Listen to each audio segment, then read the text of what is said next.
Welcome in, guys. It's been a while since we've done one of these, but we're doing another chapter breakdown with the lovely Parvision. We're here to talk about chapter 1082 a week after it has been released online. So, even though this chapter's been out, it feels like a brand new chapter. It's just been that long since we've actually jumped into this. Yeah. So, let's just go into it. You know, we have the cover page, we got Chopper eating Zeus, and we have Prometheus in the background smiling that his brother's getting violated. What do you think about that? It's funny. Sometimes I read these things. I just came across an SBS. I've been covering a lot of SBS content recently. Someone goes, they were like, "Hey Oda, you should have a art contest of like characters and devil fruit designs, like so we can submit." And this was Oda's response. And so I'm going to make a short about this. So this is just an exclusive. So Oda's response is the funniest thing. And honestly, I've said this before in a different context, but he goes, I'm paraphrasing. He goes, "Nah, I'm good. Everything, everything. You can keep your ideas to yourself, buddy. I don't need none of that. Everything in One Piece is me. I cycle through editors and I'd never rely on them, because if an editor gives me one idea and then I don't like it and then I change editors, it's like then the series won't be consistent. So I'm going to rely on myself, and if anything flops, it's my fault, and if anything's good, it's my fault, and I've said the same thing, and it's honestly a little bit of a toxic mindset in terms of like being like a manager. But it's toxic. It makes sense. It makes sense, especially for a creative standpoint. Like what he said, it's like if you were to rely on a third party that isn't consistent for 25 plus years, you're going to make an inconsistent series, right? Whereas one of the things that we can say about One Piece is that, the gags, the feel, the vibes, it has stayed consistent. If anything, it's just matured. It grew, with us. And I think that was Oda's intention. And so the way he ends it is... And again, I'm not even like splicing up the words. He literally like I'm pretty sure if he didn't write it down on paper and he was like at a panel and someone said that to him, he'd be like, "Nah, I'm good." Like that's kind of how it felt. I don't know Japanese, but I've definitely seen SBSs where Oda just comes out and is just like some SBSs he's a little bit like hostile. I'm like, oh, all right. I love those. I love when he gets hostile. Like someone pointed out like, oh, Zoro's like swords were on the wrong side of his body in this panel. He's like, "Oh, but you didn't notice the 4 times and 5 times I messed up prior to that, you dingus." And I was like, damn. And he's like, how about you shut the fuck up and let me let me cook here. And I'm like, damn. Like again, he's writing it down. He can't say those things, but that's the vibe that I got from it. Well, the thing is that like Oda doesn't have to respond to these comments either or publish them in his books. Yeah. But he's like, you know what? I'm gonna put this guy on glass right now. That's crazy. Yeah. And so like that's why I have a conspiracy theory that some of the ones are him submitting himself, like the Panda Man one. Oh, we talked about that with you, me, and Zonin, where it's like there's no shot that like 3 chapters after Panda Man shows up, someone's out asking like, "Oh, who's Panda Man in Baratie?" Like nobody's looking at One Piece like that in the first 50 chapters. I still think people are. No, a panda there's so in the many background is so like the there's first other 50 nobody chapters. Nobody asked about the panda shark. That's even crazier. Nobody cares about the panda shark. It's a shark. It's weird. Panda Man shark is different. What are you talking about? It was like the panda shark came out of the water and redirected Johnny and Yosuke, and it actually had a plot point, and nobody talked about that. But this panda that came out of like a box apparently in the background for one panel, didn't even do anything, gets a question. Yeah, and then the next SBS he ties Panda Man to Kaguya. Yeah, sure, Oda. Like, you know what I mean? No. Whatever. People are paying attention. People are paying attention. All right. So the way he ends that SBS that where he's telling that guy like, "Nah, I don't need your ideas," right? Yeah. He ends it with, "The one thing that I would like is give me your requests for cover stories, because I will need those ideas and I would love to like consider them," right? And so, but then if you take the context of what he said earlier on, I look at the cover stories and he says, oh, it's a cover request by a random, like in this one, Kamede Manoto, right? Sure, maybe that one's real. But remember the flower shop one where he inserted, like, it was like a random flower shop and it was like Luffy and the sunflower thing. It's like, yeah, I'm sure there's a flower shop that requested this, Oda. Cool. Like, at the same time, he said the same thing. He's like, nah, you guys have scuffed ideas. You know what I mean? So, like, the cover stories, he probably does it himself too. So Par. You're making some sweet old Japanese lady cry right now. Over here denying her existence. Sweet little Hanato over here with their flower shop. You know, she has this plastered up on her front shelf. And she's like, man, I'm so happy. The best day of my life. And then she goes on English American YouTube.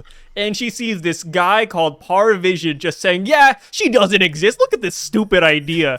Like, you are making an old lady cry. You know what? I believe these are real. These are cover requests. Kamede, Hanato, you exist. You matter. Some of them are real. Sure. Okay? But others, maybe not. In this one, you know, hey, Chopper mistaking Zeus for cotton candy and taking a bite. Yeah, interesting. But then why add the Prometheus in the back, right? Like, why add the but here's rainbow? The thing, though, like, these guys are giving Oda a singular sentence. Chopper mistaking Zeus, cotton candy, taking a bite. He didn't say, oh, it takes place with a rainbow behind Prometheus. Like, Oda obviously can go places with it, right? Like, you know, it's funny. They give Oda a one-liner. Oda takes the one-liner, and he's like AI art, right? You say, hey, give me a dystopian world, and then boom, AI art gives you an entire canvas, right? You see people in the background, things happening in the foreground. Like, that's what Oda's doing here. Oda is One Piece GPT. Yeah, you know, to be fair, if there were any human that is the closest to AI sentience, it's probably Oda. You know, all things considered. You know, we took Walt Disney's brain and encapsulated it and bombed it for research. Why? What did Walt Disney do? You know what I mean? Like, what are we gonna do with that brain? Like, I'm so glad we studied. Like, Einstein, sure, we spliced it up. It's in the museum in Pennsylvania in like 6 different splices. Cool, great. That's a good brain to study. Oda, come on, bro, give us the brain. You know, give me that brain. You know, it'd be funny. If they've actually been using Walt Disney's brain, and he's the guy who came up with Velma. I was like wondering from the mind of Walt Disney, Velma. No. Imagine that's like the future of it, from the mind, like actually from the mind. Like, you know, when ridiculous. Someone passes away, they download their like consciousness into the AI, and then in the future, it's like a movie, like Quentin Tarantino, right? He passes away, but then like 90 years from now, we're still getting Tarantino movies. That'd be so cursed. Yeah, it would. No, stop him. Let's go and claim this chapter now.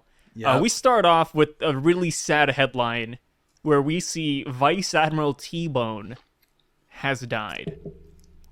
News of his death has shocked the world, but the Navy refused to comment on the details of the incident, which I feel like that makes a lot of sense, right? You don't want to post that he was stabbed in the back by an old man, or even a victim of cross-guild. You want to sweep that under the rug.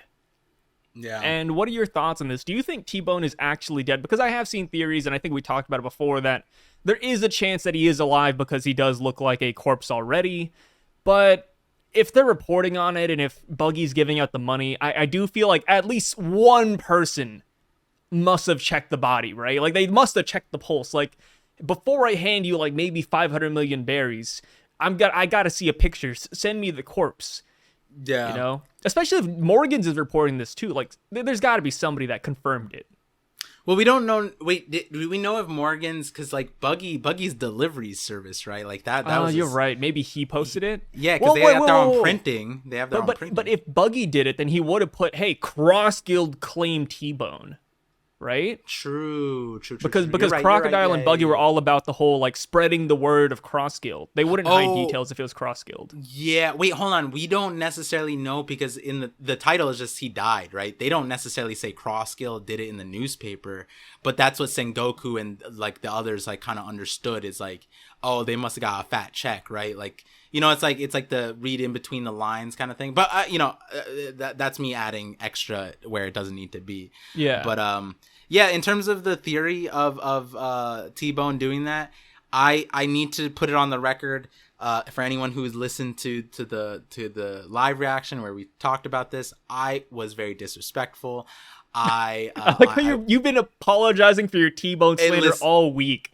Yeah, I'm glad the community has come together to just attack you for your T-Bone takes. They didn't necessarily attack me afterwards, because while we were on the stream, it's hard for me to get like everybody's like people are sending me panels and things like that, like every chapter, and it's like I can't always look at those things, especially when we're like on Discord, because it takes off the Discord during the overlay. But that's a separate thing, right? I was also like really sick that day, but as soon as we signed off, I was too sick, so I had to slander T-Bone, right? No. I was so sick that I didn't have the foresight to be respectful of the dead. All right. Because I was so close. No, I'm joking. I shouldn't say that. But the moment I clicked out of the stream and we ended our call, because like we didn't record this after the, obviously they know now.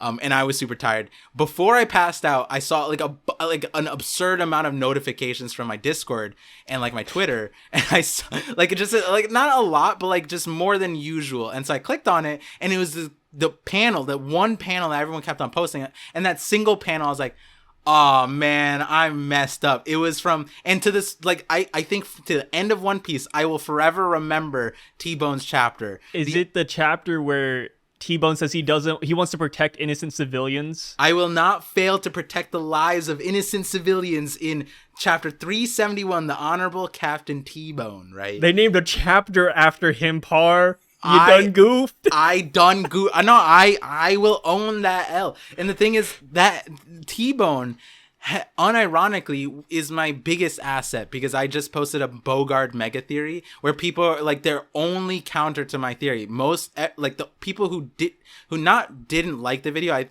haven't gotten comments. Well, now I'm gonna get comments. Oh, I didn't like this video, blah blah blah. But like the people who are like, I don't see it. The main reason is because like Oda forgot them, and then I was like, did Oda forget T-Bone? Like, oh my god!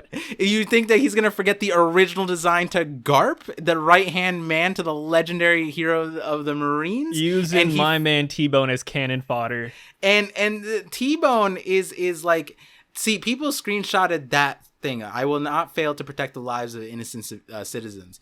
But in terms of supporting the theory that he gave up his life, or he played an act or whatever, because I don't know how they corroborate if they have a forensic scientist on Buggy's team. I feel like they're just goofballs, right? Like, even if Crocodile like drained out T-Bone, he'd look exactly the same, like at the end of the day, right? And here's another thing. To tell you guys how much of a T-Bone fan I am now, I'm going to be making a short for him where there is not that many characters that Zoro respects. And at the end of the chapter, Zoro goes, yep, T-Bone is an admiral man. Oh, yes, he is. Bro, okay, you know, I love the T-Bone hype, but bro, T-Bone has his marine jacket, one of a kind. It's like from Demon Slayer, how they have their pillar jackets, how the Bleach captains have their jackets. T-Bone tore off his own jacket to help a soldier who had an injured leg. And the guy was like, T-Bone, please don't do it. You know, your most precious jacket. And he's like, it's nothing. If it can help my subordinate, I'll do anything. Bro, yeah. T-Bone is that guy. Yeah. It's too good. He deserved better. If there was one Marine who deserved better, it was T-Bone. I can't believe this. I don't mean to come at you on your stream, but on your channel. But T-Bone's not exactly a Kainu-esque character. You might be hey, backtracking on an agenda you got. No, T-Bone is great. What are you talking? Like, just because I like a Kainu, just because I like a Kainu doesn't mean I have to dislike T-Bone. I can like both sides of the coin. I'm pretty sure you went on the record and saying like, yeah, I don't like Kobe. I don't like I don't like Kobe because he's such a baby, right? Maybe if you give Kobe like a 10-year glow up where Kobe's like this awesome dude, or maybe even after Garp dies and he matures a little bit, then you know what? I like Kobe. I just don't like kids. I don't like kids. So that's how it is. Crazy audio bit. The line that I think everybody should use to support the idea that he gave up his life was if the criminals I was supposed to be guarding were to be loosed once again on the world, how much blood, how many tears will be shed? In this fleeting life, this world full of inequalities, I must show them that there is justice. And it'll be extended to the citizens, even if these hands and these feet are shorn off by the rough waves. And he's running down like in the middle of the Grand Line on train tracks, like a madman. In the middle of Aqua Laguna. Yeah, cutting down sea kings, and Zoro's like, what is happening? And like this is a comparison. Zoro just cut down the sea one of the trains, right? The Cipher Pole train that was on his way. And then one of the Neptunians was 5 times the size of that train that Zoro cut. So Zoro's like, who is this man that cut? And then he came into the thing. He's like, nah, I need to pull out plus ultra here. Like there's no stopping this. And then what's really funny, I thought was hilarious, is when there's the standoff, like Zoro's on his train. He goes, I'm only going to say this once, get out of our way. They put Zoro and TBone side by side, and they make Zoro look like TBone. Like, they remove Zoro's nose in the manga. Like, he literally just looks like T-Bone. Like, 1-to-1, and they both have, like, the hat covering their eyes almost. It's all in chapter 371, which is, like, from now to the end of One Piece, guys, quiz me. Test me. If I forget... Test me on that one chapter. If I forget T-Bone's chapter, hold me to it. I don't know what I'm putting on the line, but you guys don't get to decide that, because you guys will come with some... T-Bone tattoo, crazy thing. No, I'm not you. You should get a T-Bone tattoo. I'm gonna get the. I am gonna get an Admiral tattoo. Actually, I'm gonna get the Green Bull tattoo. What? Wait, not like, you know how like Green Bull has the what is it, like the lovers on 2 lakes or something? Yeah, that's dope. The double suicide on lakes. I'm gonna get that tattoo, but obviously not on the chest because that's taken. But I'm gonna get it somewhere else. I thought you were gonna do discrimination as solace. Oh my god, no! Yeah. Get his craziest quote tattooed. Yeah, you know, like, ooh, a little bit. Like, yeah, I'm not going that far. I just like I like the meaning. Foreigners just get random Japanese like tattooed on them. They don't know the meaning, and then like a Japanese person sees the meaning, and then they're like, "Do you know like what you have on your thing?" And like they meant to like love, laugh, like happiness, and then what they actually got is like love, death, murder, like some because it's contextual. And then like someone says that to you, spaghetti. Like, someone sees your tattoo, they're like, discrimination is solace? What? And then you messed up, and then you're like, no, that's what I meant to get. Yeah, why does this foreigner have a Japanese tattoo? Yeah, like I think like the celebrity things where it's like I think Justin Bieber had something like that. He got someone around his orbit got some kind of like Japanese on it. Oh, Ariana Grande, I think. Ariana Grande, she got her her hand tatted. Yeah, and it's what you're thinking of. I forget what it said, but just to paraphrase how goofy it sounds, it said something like microwave like fish or something like that. Like it was just some really goofy thing, like something barbecue grill. I think that's actually what it said. It meant to say something completely different, but it ended up saying like barbecue grill. That is what I'm scared of when it comes to tattoos in a different language. I have a Latin tattoo. Ooh. And I had to fact check that like 10 times, and I was like, I gotta make sure I'm not getting something silly on me. Yeah, I mean, it's a good thing that like part of the job criteria here is to be, you know, a little receptive of other languages, right? Yeah. So we're out here like Wikipedia. Like I bet like you and I both have like French, Japanese, Italian, Latin, like all about One Piece. Not Italian. Not Italian. Okay, not Italian. I don't like. I'm like Italian phobia. Okay, fair. But like now I want you to get the discrimination of solace just to run into I'm not getting the discrimination tattoo. So someone's just like, bro, what do you have? And it's like, I meant to do it. Like, I can't wait till somebody like spins this out of control saying Sai loves Green Bull. No, Sai's a hella Green Bull stan. Now because of this, someone out of like, however, like we haven't posted on the new account yet, but like, you know, on the old days, it was like 20,000 people, right? One person out of them is going to get discrimination as solace tattooed on them. Like, it's gonna if you get the Green Bull discrimination tattoo, send it my way. I think that'll be hilarious. But back to the chapter. Back to the chapter. With TBone, though, at least the one thing with his death is that he got promoted, right? He's no longer a captain. He's a vice admiral now. Yeah, which we love to see, right? Like he got off screen, but he also got an off screen promotion.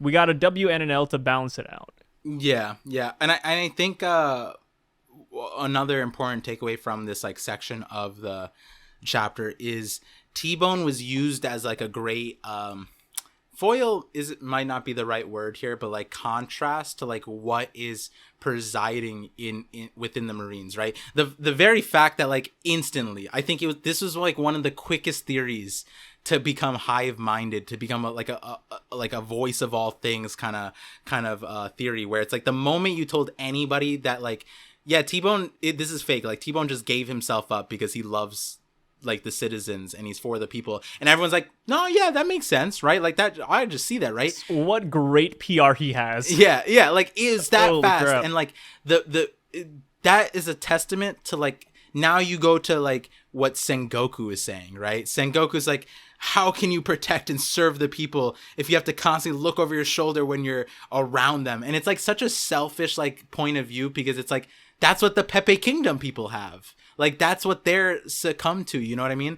And like at the end of the day, it's like Suru's just like what is 1,000 people die every single day there, and Sengoku's like, or every year. Every year. Oh, is it every year?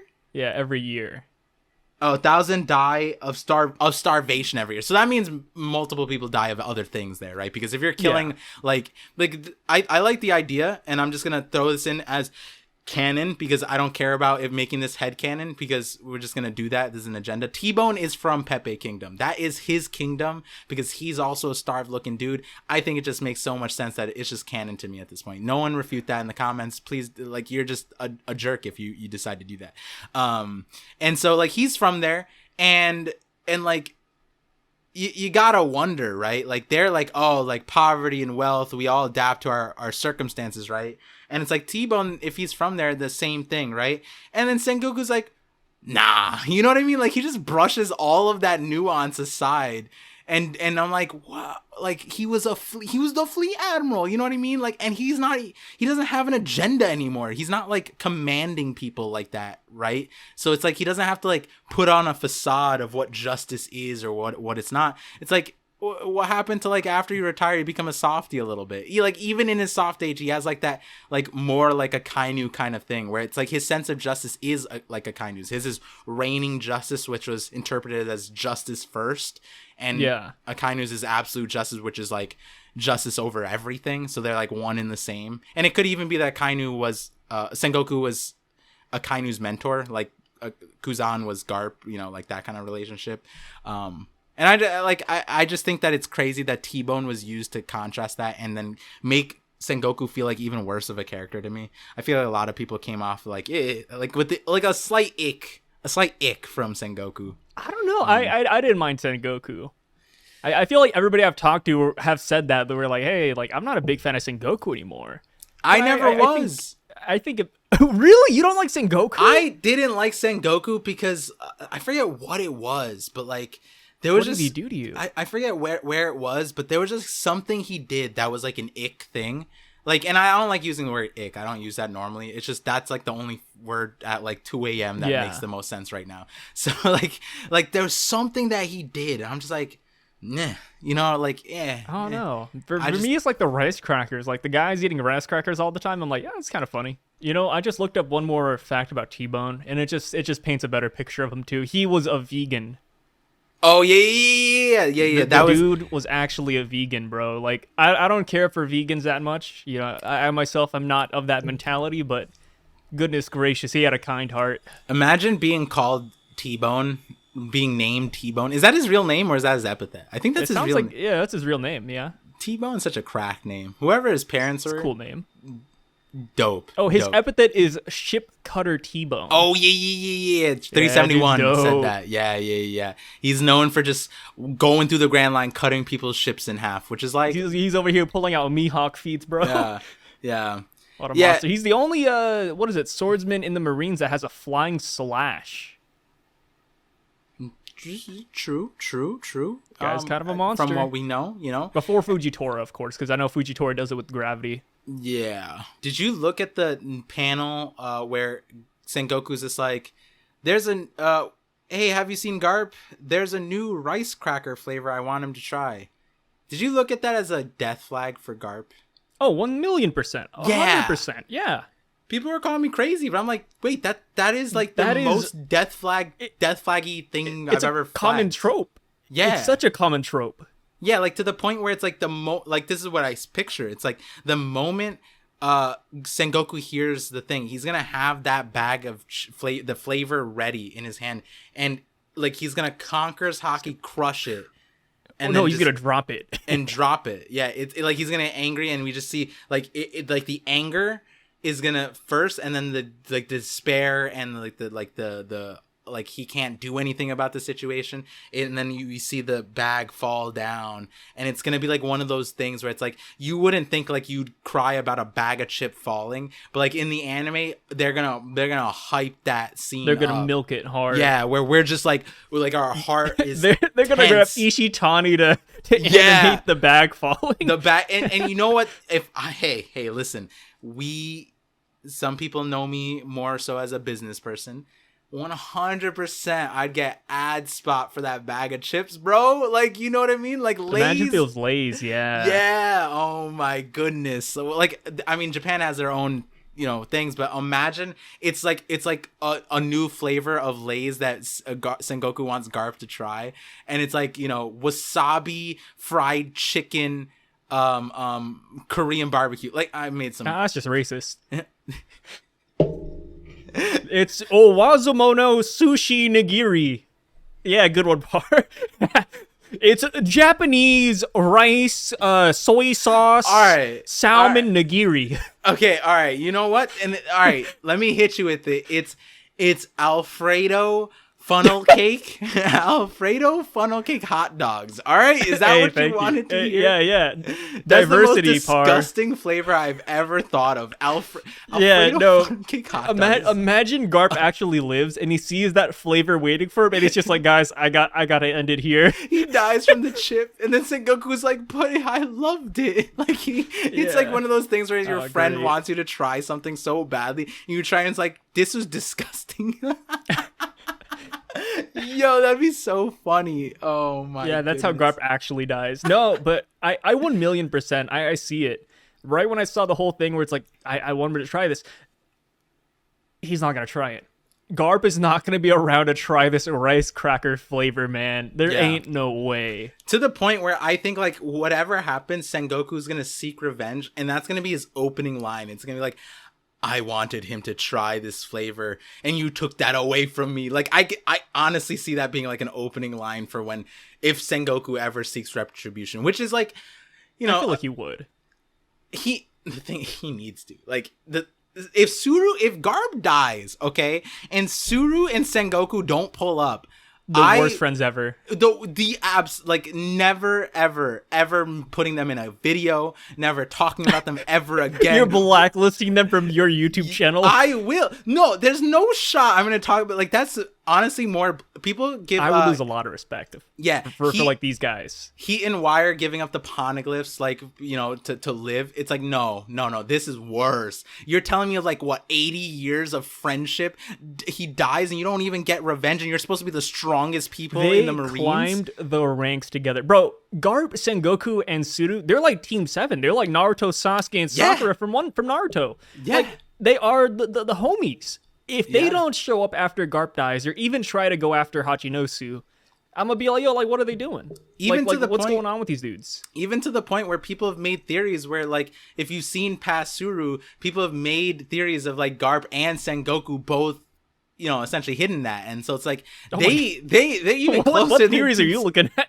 Wait, you haven't seen them? With the one with Kujaku being Sengoku's granddaughter as well, because she has this seagull? Oh, okay. Yeah, no, I've seen those. Okay, yeah. Those are decent ones. Not bad. Yeah, and then Kujaku said Garp is a bad boy. So it's like, I mean, I don't know what that means, but hey, Garp could be a playboy. Is all I'm saying. You know, there's a lot of ladies. He's the hero of the Marines. It would be shocked. Blasphemous if Garp did not pull some I don't want to get demonetized. If he doesn't pull some major hot ladies, then I would be shocked. Listen. Garp, he still got that riz, bro. You're telling me a guy Garp, who's throwing a ship, imagine that's your like knight in shining armor. Take it from me, Garp. Like, you know. And you got, dude, I don't know about you, but Garp when he was younger, like around Luffy's age, where like Oda drew him and things, like in the Zephyr flashback, Garp looked way better than Luffy does. Like, I'm just gonna throw my own personal opinion out there. Garp looked kind of cool, man. To the point where people imagine, like, you know, the fan art of Luffy just being like a younger Garp without a beard and stuff like that. For Luffy, and it's like that's how good Garp actually looks. But yeah, and he was stocked and buff. Like, Garp was cool. So the other part of the retribution thing, right, is it's like you said, right, like we said, like it's not like the same. If Luffy died, right, all the princesses of all these kingdoms would be in shambles, tears, broken. They would wage wars. Like Vivi, if Cobra still was alive, she'd be like, "Daddy, we need to go." You know what I mean? Like we gotta do this. Yeah, exactly. So like Garp definitely has that same thing going for him, right? Yeah. And like that's the question mark. It's like if Garp does die, is that when we see Kong, right? Like Kong needs to move too, right? Like that's how I feel with Sengoku and Sudo and all these old people. Like, when are we ever gonna see Sengoku actually fight somebody? Garp dying, in my opinion, is like one of the only ways. Like, the guy's semi-retired. Even when Akainu needs help, he doesn't go. Like, Sengoku is on the sidelines. If Garp dies, this will be the best and maybe only chance we'll get to see the Buddha Sengoku in action. Yeah. He pulls out the Nirvana move, you know what I mean? Which, for a lot of people who don't know, Nirvana actually apparently translates to blow out, like to just like blow away or something like that, which is, I had a different theory relating to Emu about that. But like Sengoku, Suru have to show up. Kong, and then I'm like, it's too excessive. Like if you band together if all the old heads banded together to be the senior citizen Avengers, the bingo club, bro. We got the bingo club up here rolling on to Blackbeard. Who do you think would win? Probably Blackbeard at that point. If they took out Garp, then anything's possible. Is it like, because then is the plot line just all of them just die on Black? Like, they just throw away That'd be their so sad. We're just watching a bunch of old Marines getting folded. I don't want to see that, actually. Hey, Sengoku, stay home. That's what I was thinking. Because don't come over. My parents are home. It's weirder if they just because they succeed against what Garp, then what's the point? You know what I mean? It makes more sense for them to all to lose, but then you would have Sengoku and Kong, you don't have the names the Supreme Commander of the Marines and just be weak, right? And like you don't have like muscles that like could literally, like, your muscles could be entire people. Like his muscles put Kaido to shame, right? And like if he shows out to just lose to Blackbeard, it's like, why? Oda just hates old people. Yo, it's just like cleansing. You know, that's what the Great Cleansing was. It was just to wipe out all the old people. Everybody over the age of 80. Yikes. Yikes. And the only ones left are the Gorosei. They're like, we need the privileges at the cafeteria, at the bingo. Yeah, nobody's gonna beat me in bingo anymore because there's no competition. Yeah, oh my goodness. Yeah, this is just a weird situation though, because like I think Garp 100% is dying. I think that's 100% a death flag. It's just like, what is the fallout? Like, the fallout has to be insane, but that insanity just doesn't make sense in a lot of ways. But it kind of does, because the flip side of it is Whitebeard, right? Like, when Whitebeard died, or when Whitebeard needed everybody, like his entire fleet, which is like more or less disjointed, right? Like they all have retain their own flags and stuff like that, and they all rolled up. And I think I might be misremembering this, but like when certain pirates showed up, they're like, oh man, they came through too, you know what I mean? It was like like word, like they also showed up, like thanks for coming through. It was like, it wasn't like a mandatory thing, it was like a call out.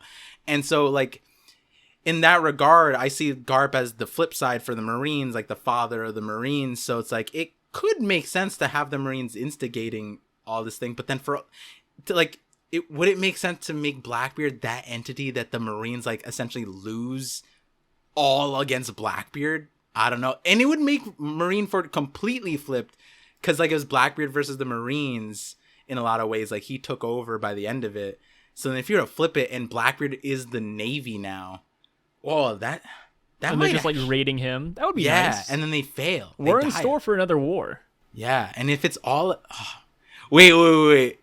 We can't say anything about it, but our conversation before the call just got even more insane.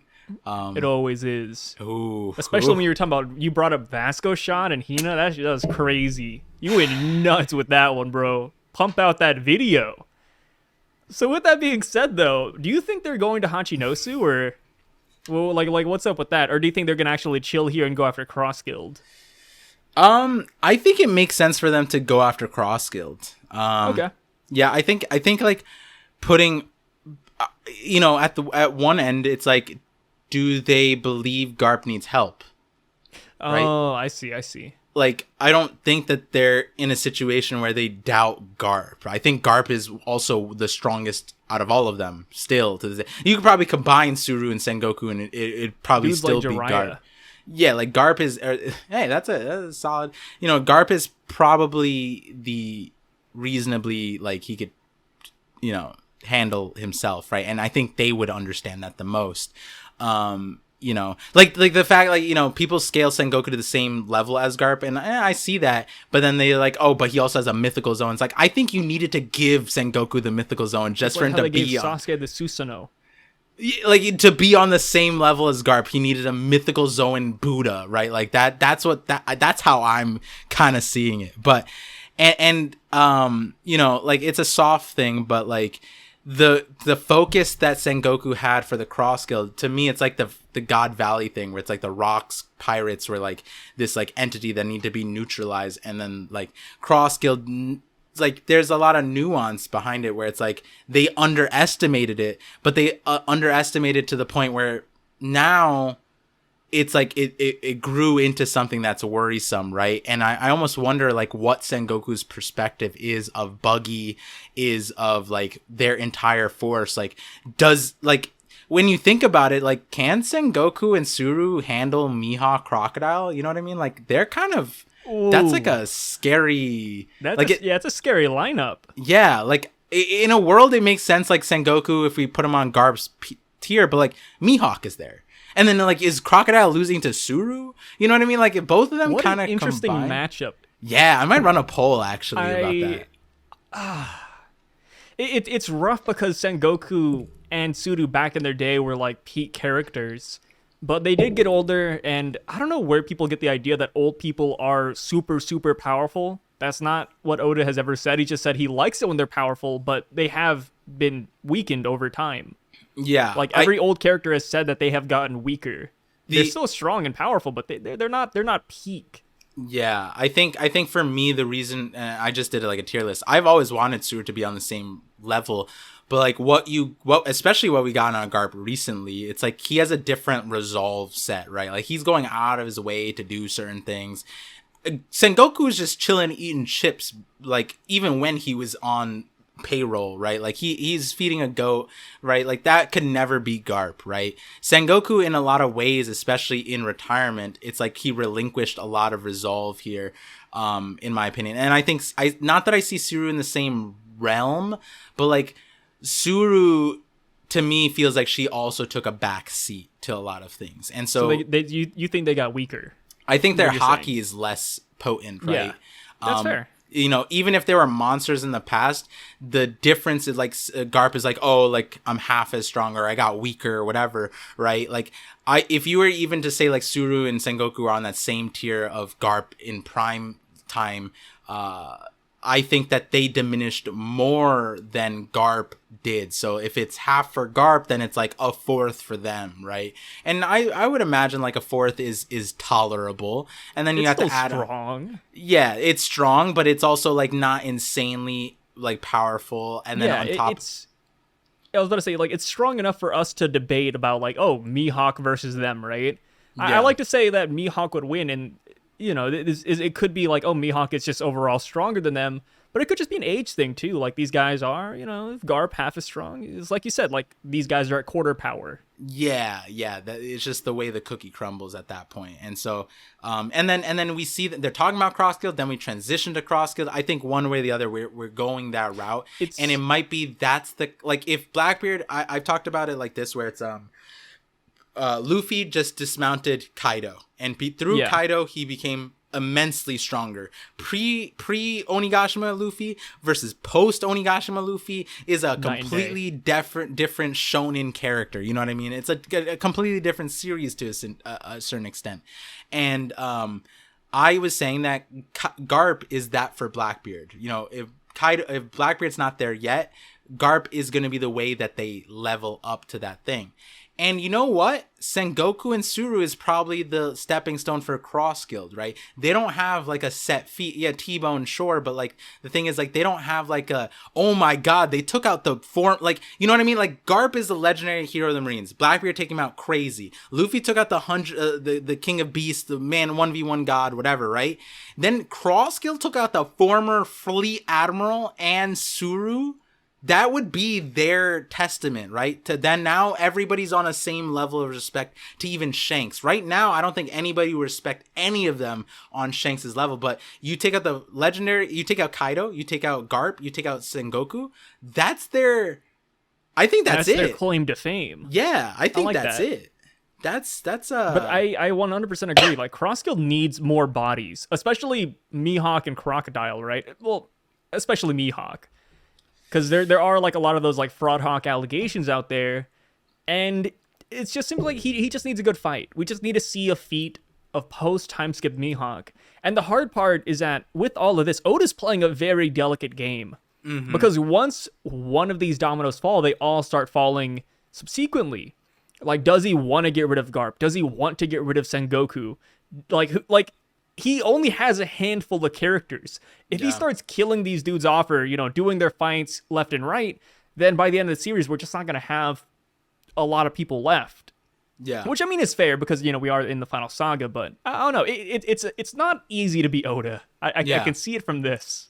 It's like the man's going ham. Having a vast chessboard does not make it any easier. Just because you have more toys to play with, honestly, makes it harder. Yeah, especially if you're gonna try and be a good author who doesn't waste space and time of the viewers and introduce things like other certain authors that introduced us to a vast world and then just completely dumpstered, like, not even side characters, like actual main characters in the series. I'm not gonna name any names, but like there's a lot of those. Yeah, there's a lot of those where it's like, oh man, you got clickbaited into a series essentially, because like I know a few people who had favorite characters and then they just got thrown to the wayside. You never see them again. Yeah, they become a farmer. They're like, all right, see you later, guys. But all that segued like kind of nicely into Cross Guild, because there's a few things I want to say about Mihawk, Buggy, and this chapter felt good. This chapter felt good. That old man, though, how could you leave out the old... You said Buggy, Mihawk, what about the old man that killed TBone? Hey, I'm letting you bring that guy. Hey, I would be disrespectful if I jumped that much, what I mean? What if we're just making fun of old people too much? What if this guy that killed TBone actually has Conqueror's Haki, Rio, Ancient Mythical Zoan? What if he's actually in his Sun God Nika form right now? Or his Joy Boy form? It's mad funny. What would you say about that?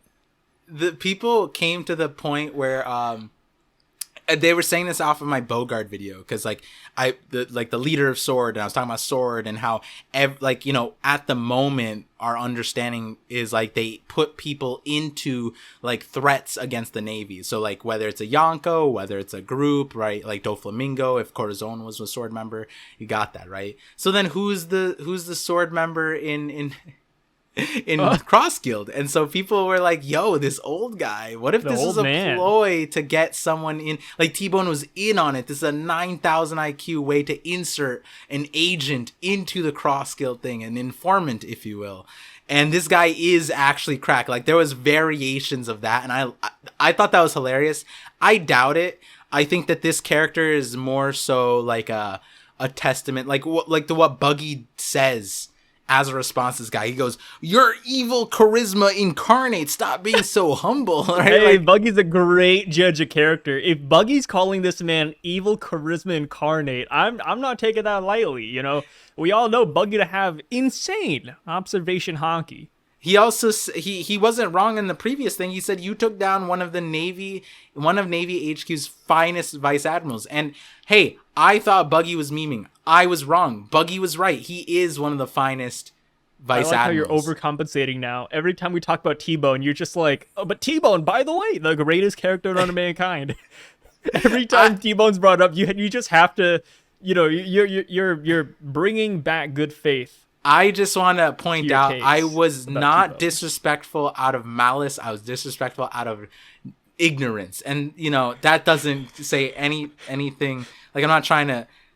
I don't need you guys to forgive me. Hey guys, please, if you're watching right now, at Par on Twitter and just make fun of him for hating T-Bone or something. Nah, they already did. They already Perpetuate did. the slander still a week later. I tweeted, Never I let him apologize, and people are like, "How could you?" And I'm like, "Wait, hello, I apologized." Never forget. Oh my god, yeah.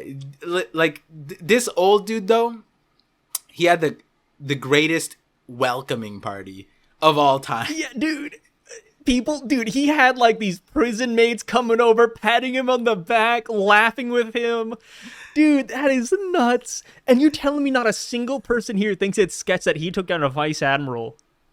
Yeah, and they're like I don't know if this is also referring the birth of a new star, a champion of evil. Like they're putting this dude on a pedestal, right? To the point where it's like I wouldn't be surprised if he becomes like the face of Cross. Like he's the, you know how Cross Guild has he's the bottom. He's the bottom. That'd be so funny. That'd be so good. T-Bone's murderer. Like The vice admiral slayer. yo, that's a cracked epithet. Vice Admiral Slayer. Marine Hunter Mihawk's apprentice. Vice Admiral Slayer, blah, blah, blah, whatever his name is. Oh my way. goodness, this is cracked. Yeah, trained by Mihawk to hunt Marines himself. We have this old man. Oh no, this is so funny. And the thing is, yikes. like it sounds goofy, guys. Like I like it's not.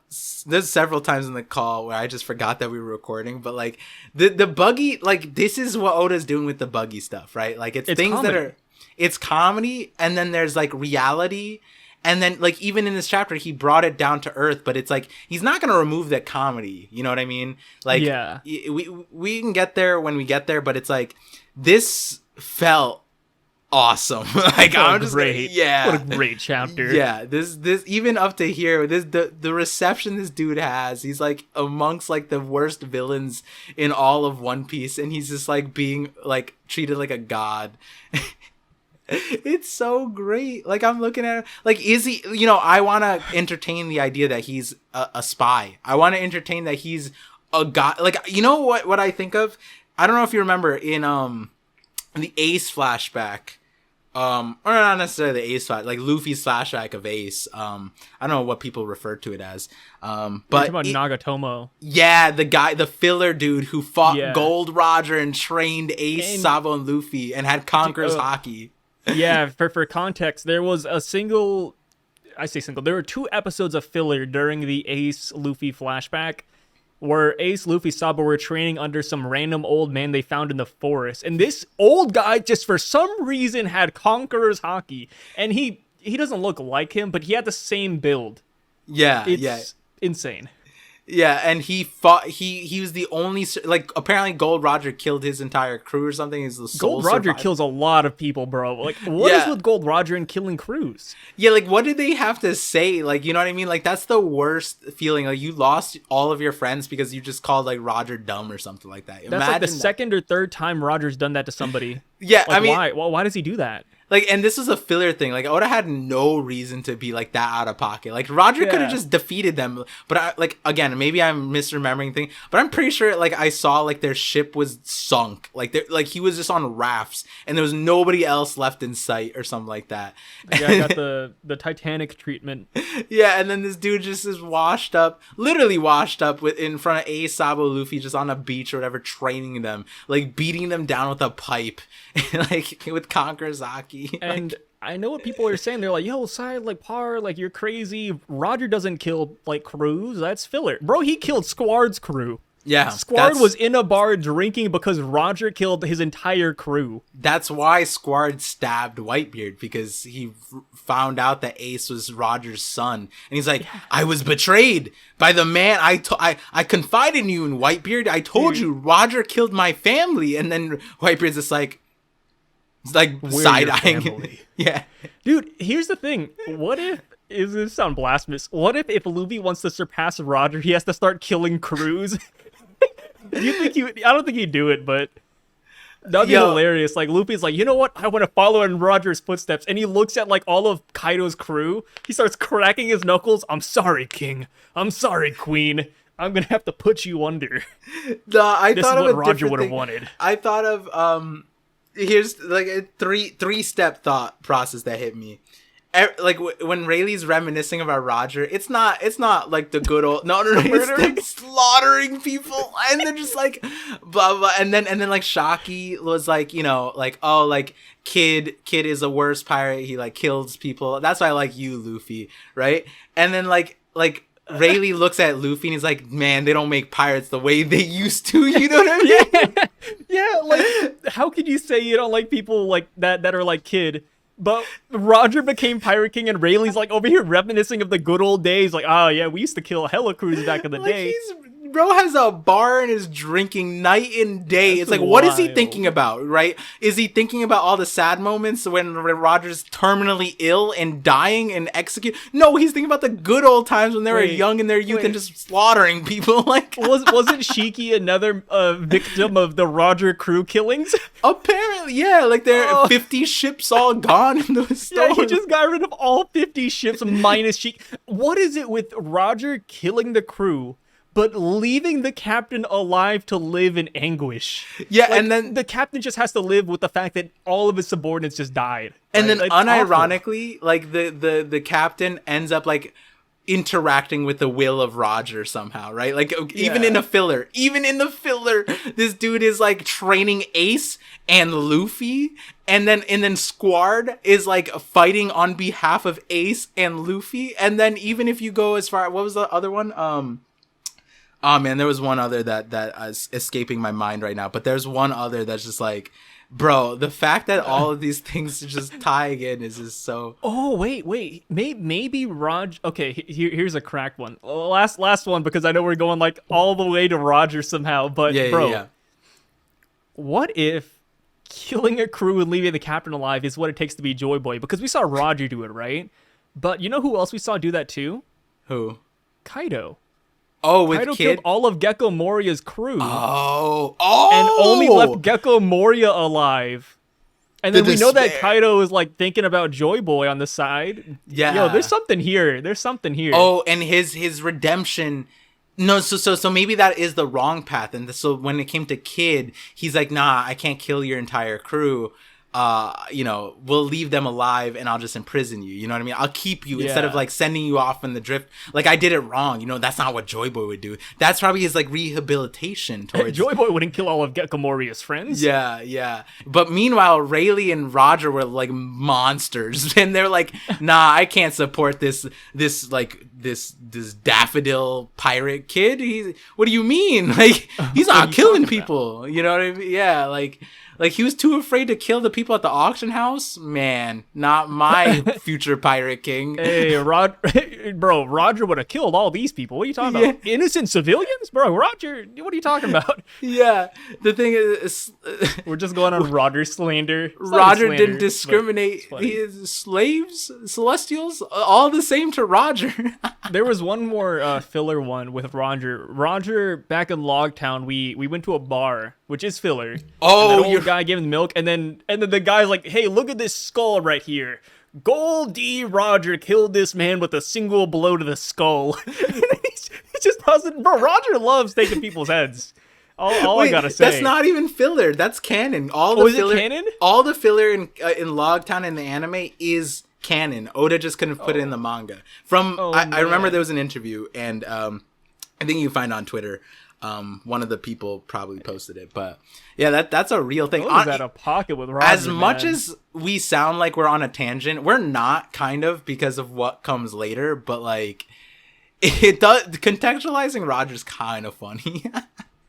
Yeah, it's kind of funny. I wonder if they're gonna bring that back, like Roger just straight up murdering random people. They need to. Actually, make Luffy if we really want Luffy to parallel Roger, Luffy needs to put somebody in the slammer. And I'm not talking about Impel Down. I'm talking about Davy Jones' locker. Wait. This is funny. Maybe Roger learned from God Valley, because in God Valley he took out the captain and all the other people still stayed, and so he's like, damn, this is so much harder to deal with. Yeah. Why not take out the crew and leave the captain in despair? And so ever since the captain just gives up after that, right? We saw Squad, we saw Moria, we saw Naguri. Like, those guys just gave up.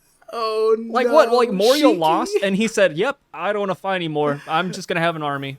Yeah, Shiki he went to jail and he's like, "Oh, I just want to fight Roger." Now, like, these guys changed. Shiki was so down bad for Roger that he broke out of jail and caped for Roger. He broke out of jail for Roger. Like, that's how much PTSD this man got, that he was just like, he's like, he took my crew. The only thing I can hold on to is the man who defeated me. If you killed like my entire family, I'd want revenge. I'd be like, I don't like power anymore. Right? Like, imagine I did that. That's how it is. And you went to prison for some reason, and then I was like, like going to jail or for whatever. I got caught for like petty theft or whatever, and then you break out of jail to save me, and you just so I could beat you. That's One Piece is great. So much random funny content you can find within One Piece. Man. Yeah, we could talk forever. Speaking of funny content, though, Buggy's ship, bro, it doesn't have a name yet. But like I said, the comedy's here, right? Buggy's eyes and mouth popping out, and then we see the cursed panel where Buggy says, wait, not Buggy, but Crocodile's like, "Wait, you expect us to use this? Let's talk in the meeting room." And then Buggy's just all distraught. It's great. Yeah. And the thing with this ship, I feel like we could talk about this a lot too, but the Buggy on the hoist, or on the, what is it called? The bow? The masthead. The masthead, yeah.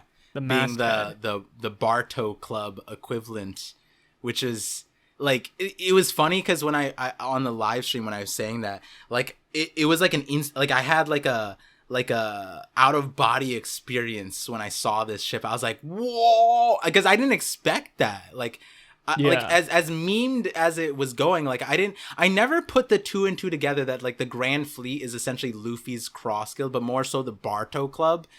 And I on a stream in between, I forget which one, I did a who done it better. And the thing is, who would you say did it better between, off the top of your head, between the Buggy. You 100%. Think Buggy? Why? Yeah, Bartow Club is cursed. Why is it cursed? Because it's like a weird I like Bob's Burger. It's like a weird Bob's Burger animated ship. Like, it just, like, the art style for that ship is off-putting. Yeah. Whereas this one looks nice. So this one fits Buggy well. What's cool is, right, so in this ship, there's like the circus tents in the center. Yeah. In the center of the Going Luffy, which is the name of Bartow's ship, there's the Going Merry in the middle. And in the Going Merry is like, I think they have like an observatory. I think they also like to see stars. I think they have like a wanted poster type of thing. But that's not even it. Like, the front is Luffy. The middle is the Going Merry. And like, I think we see the back of the ship here. Or I don't know if we see the back of the ship. Oh, we do see like sort of the back. It's just a normal ship. The back of the Going Luffy is Chopper. Yeah, see, that's cursed. Like, that's such a crazy. I love that, but it's also like when I saw that, I was like, why? Why it's scary. Chopper? It's a scary looking ship, whereas Buggy's ship looks kind of cool. It's honestly in good taste a little bit, you know. From when I looked at this ship, the first thing I got out is that it looks, at least to me, you know, this is kind of reaching. This looks like a combination of every Emperor ship. Oh, Big Mom. Do we know Kaido's? Oh, Blackbeard has the sword. Big Mom has the face. Yeah, Blackbeard has the sword. Big Mom has the face. And if you look at Buggy, because Buggy has a lot of different makeup, he has like they did the makeup where he has like the scar on the eye, like the single down. I was like, oh, that's kind of like Shanks-ish. And then you have the Thousand Sunny because you have the sun stuff on the side too, and even the Buggy's hair kind of reminds me of the Thousand Sunny. Oh, true. I was like, I kind of looked at this and I was like, yo, like Buggy, he's kind of got everything here. But then again, if this was done by like a ship carpenter and Buggy had no input, then the guy's probably like, hey, if he's gonna rule the four emperors, then might as well give him a little bit of everything. Yeah, like, but I do like the going Luffy nod too. Like I really see that, especially with the tents. Going Luffy, then maybe it's the Sunny Buggy. Oh my god. It could, because it's like back when he was going into Marineford, there's like a moment where Buggy's just like glowing, and then they're like, "You're our hope, you're our dreams." So like making it like the ship, the sunny, like Buggy's the sun in their life. Like I could see that. Honestly. Ooh, wait. What do you think they're gonna name this ship? If you had to guess, just something random, just your first thought. I can't, because we actually did this on a thing, and it was such a good one that I just love it. I love it. The Sunny Buggy's kind of lame compared to this one. They said, I forget who it was, The Last Laugh. That's nice. Yeah, that's the last so laugh. Good. And it's something about, like, I think across, even in the real world, I don't have to give the examples, but there's something about villains having dope designs and like good naming structure. You know what I mean? I don't know if I need to spell it out, but like there's a certain bad group that, like, when you look at what they designed, it's like, that's kind of sick. You know what I mean? Yeah. Yeah. Dang, The Last Laugh. All right, yeah, that's too good. I like that. That's the new headcanon. That's what I'm saying. It needs to be The Last Laugh. It's so good. Oh, damn. Man. No, I don't even say mine anymore. Never mind. I'm embarrassed. Wait, I want to know now. I was gonna say this would be a good chance to make a Bugs Bunny reference, but never mind. Ideas cursed. I throw that out there. Hey, Some ideas don't need to exist. If I were you, I still wouldn't have said it out loud. I'm embarrassed for you. No, I'm joking. No. I literally just thought of that like off the top of my head. I was hoping you'd also come up with something goofy, and then we could play off the goofiness, but. You know, you did your homework. You did the research. You were in the study groups. Yeah, you got some good stuff there. The Last Laugh is dope. It's a dope one for sure. So going on though, we see. We'll just go and knock this whole portion out. We'll hit all 4 or 5 pages here. We got Mihawk and Crocodile. You know, they beat Buggy up pretty good, and then Crocodile still wants to go back to his Utopia plan. Mihawk's like, yo, we need some more overwhelming power here. And then Buggy says, wait, you guys are losers. You guys don't know what it means to be a pirate. We get a Shanks flashback. And then Buggy says he wants to be king of the pirates since he has all of the pieces on his lap just already. You know, he's got cross-skilled, got the power, got the wealth. He's got the fame. They can go all the way. Yeah. And they make the declaration. What are your thoughts on this? It was a long time coming. I think for me, and a lot of people, and for me, I had multiple videos to the point where I think Buggy fans were even tired of my Buggy videos. I just throw out a random Buggy video.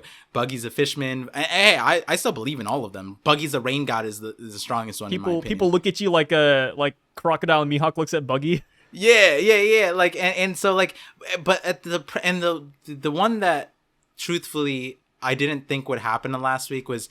I wasn't even in these streams, but people were bringing up my Fraud Valley video because I was saying Rox is like a Buggy-like character. And a lot of people took that very offensively, meaning because Rox is their number one or Rox is their strongest character. And they were like, oh, so you're saying he's a gag character, a weak character. And I'm like, at the end of that video, and if you know my channel, I don't think Buggy's a gag character at all. Like, he has gags, but I think, like, as a character who is important and integral to the story, not a single day went by when I didn't think that he would be an important character, to the point where it's like, when it came to the Yonko, I pulled up the TikTok too, where with who is going to be the Yonko. So many people said Kid, so many people said Law, so many people even said Mihawk. Even in the comment section on that thing, people said Mihawk. And from that, like, instantly, I even think if I did a live reaction, I said Buggy was going to be that character, because if you kept track of what how Oda treated Buggy through the entire series, he treated him with actual respect. Like, yes, he has gags, but like, he leveled up. And the thing is, the nuance of this chapter tells you that Blackbeard got to the Yonko spot meticulously, like, with a method to his madness. He thought out like every plan. When he was reading newspapers, he's like, I'm not gonna let the Navy reap the rewards. Like, every step of the way, there was some kind of thing that he needed to benefit from. Luffy, on the other side, is a character who, yeah, obviously main character. He's doing like the opposite of Blackbeard, but the same thing, where it's like he's falling into it, but without a plan. But Luffy is going through all of it with the ambition that he needs to go through this path. And along that path, he achieves these great things. Now he's a Yonko. Shanks, as we see in the chapter, he was like, it did. I think there's a certain aspect of it where it's like, Shanks could have done anything and he would have been here. You know what I mean? Like, I think even Buggy essentially said that. And when you really boil down what that flashback said, Buggy gave up his dreams because he thought that Shanks would be the one to do it, right? And so when he basically had to feign anger and leave Shanks and like, oh, I still don't forgive you about the devil fruit. When literally a panel ago, we see him like, he was about to become like his crewmate, right? If Shanks said that I would go after the One Piece, then Buggy would definitely probably be his right hand right now, which is kind of really cool to think about. But he gave up his dreams and ambitions, and he just started messing around in the weakest blue, the East Blue. Yeah. And while messing around, not trying, he fell in all the way to the, like, this entire time. Unlike Blackbeard, unlike Luffy, like, he's not been trying this entire time, and he still made it to the Yonko thing. You know what I mean? So it's like, people need to look at him as like a foil to Shanks, right? Like, Shanks understandably is here, but Buggy's also here, and he wasn't even trying. Shanks is out here looking out for the new era, talking to Whitebeard like, oh, I need to do this, talking to the Gorosei. Buggy didn't do any of that. Buggy's just existing, and like, people's like, oh, he's always been a gag character. I'm like, how? In the East Blue, while he's messing around, he's just like, is a scientist essentially. He's just creating muggy balls and destroying towns.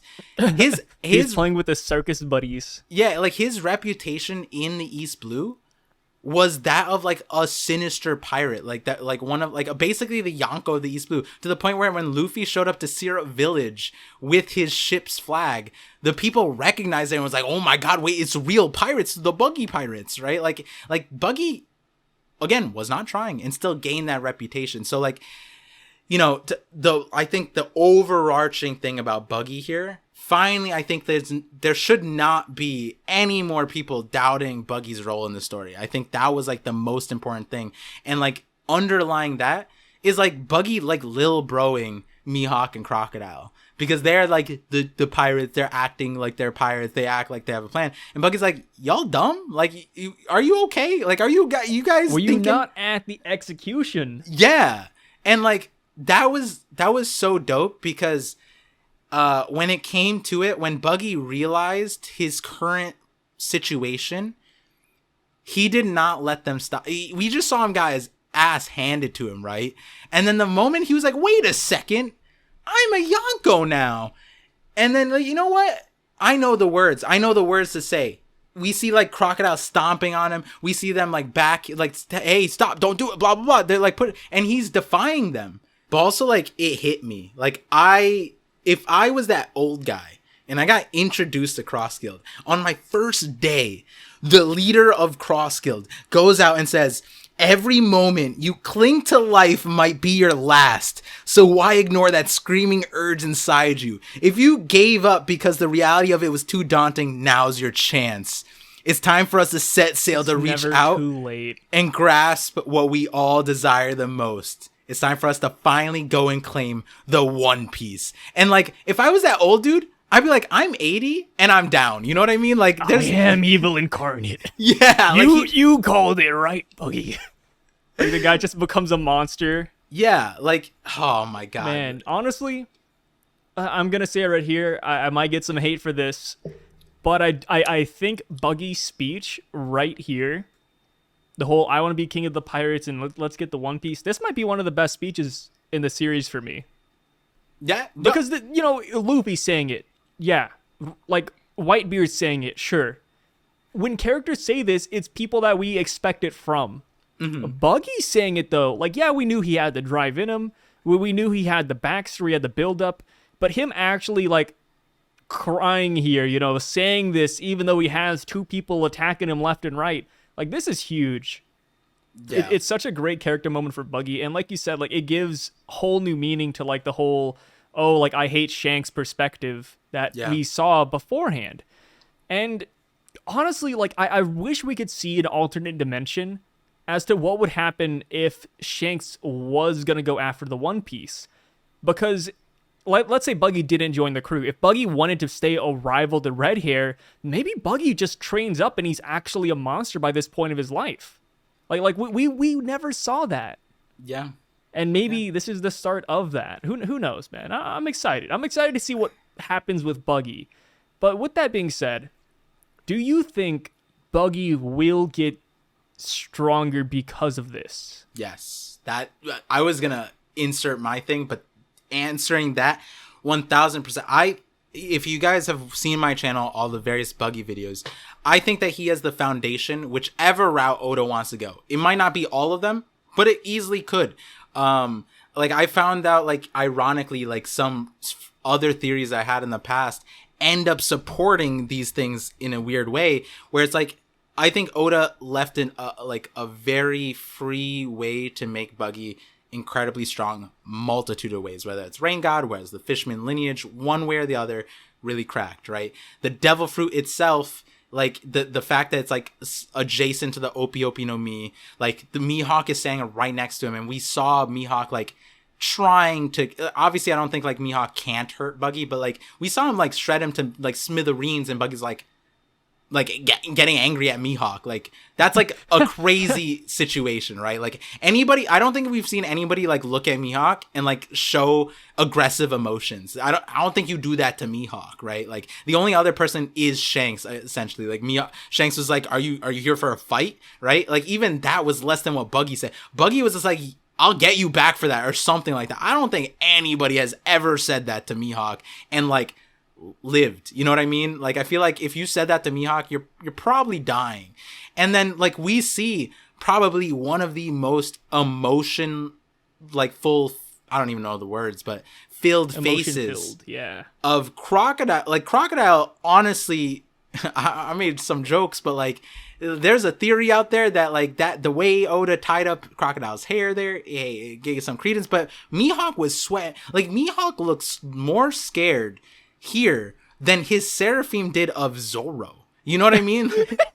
I could see that. Like he looks, I never thought I'd ever see this emotion, like this fear from Mihawk from words. You know what I mean? Like, it was words. And then bro, the guy got drafted into the army. Like Mihawk was chilling. Earlier in this chapter, Mihawk was talking about helping Crocodile create a utopia. They're chilling. They don't gotta do nothing. Yeah. Like nobody would pose a threat to them. Mihawk, maybe a month ago, was cooking in his kitchen. He had a whole kingdom to himself.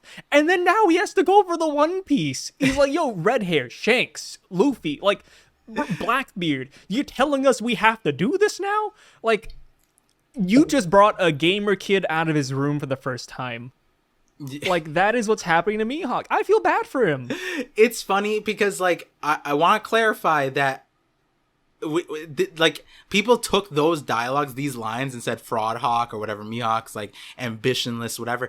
I don't think that's what that is. This is literally like what Sai is saying, where it's like, this is like, I resigned myself to a certain life, right? Like I'm living out in the timeshare, you know what I mean? Like, and then you want me to do work now, you know what I mean? Like Mihawk saw his entire retirement plan go down the drain. That's what that was, you know his what I mean? 401k is useless. Yeah. And like at the same time, what's I think is important is Crocodile is a character that seemed ambition lost, where like, you know, he had some kind of plan with Alabasta, then thereafter we don't really necessarily know what direction he's going, and wealth is a means to an end that doesn't give you satisfaction in a lot of ways. You know what I mean? Like you acquire wealth to do something. You don't just amass wealth, right?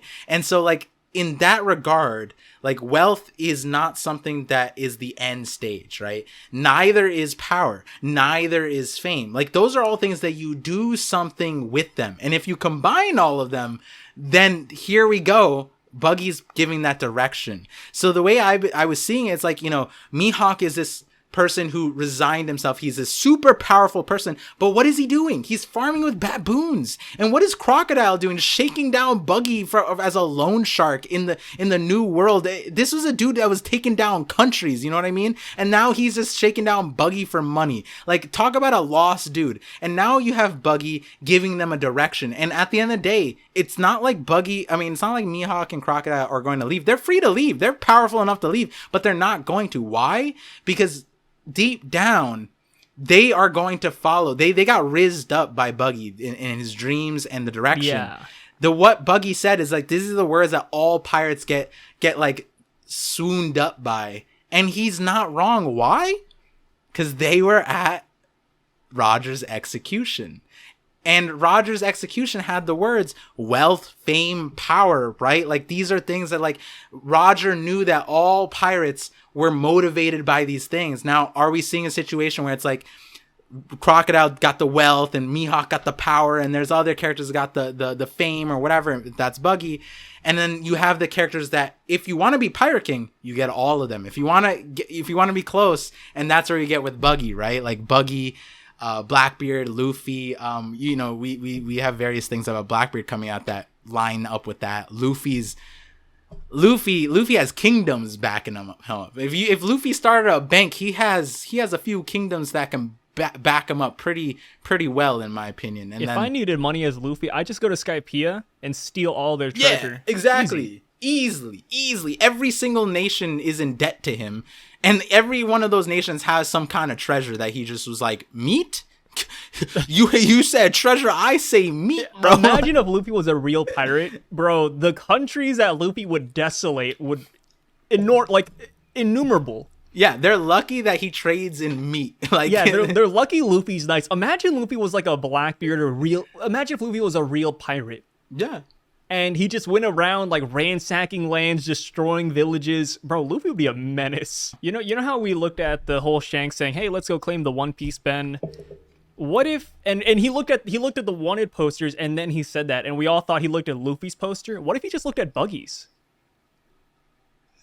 Because he opens up with Luffy's, right? So why is he still looking at Luffy's? Nah, he probably switched over to Buggy's. Yeah, he switched over to Buggy's. He's like, "Oh, Buggy's an emperor now? All right, hey, it's time to go for the One Piece now. My rival is here." Yeah.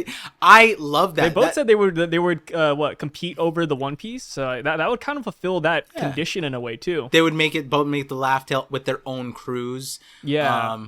And also Skypiea, they would come back and get the gold with their own when they're captains of their own ship or whatever. I think that's what Roger told Buggy.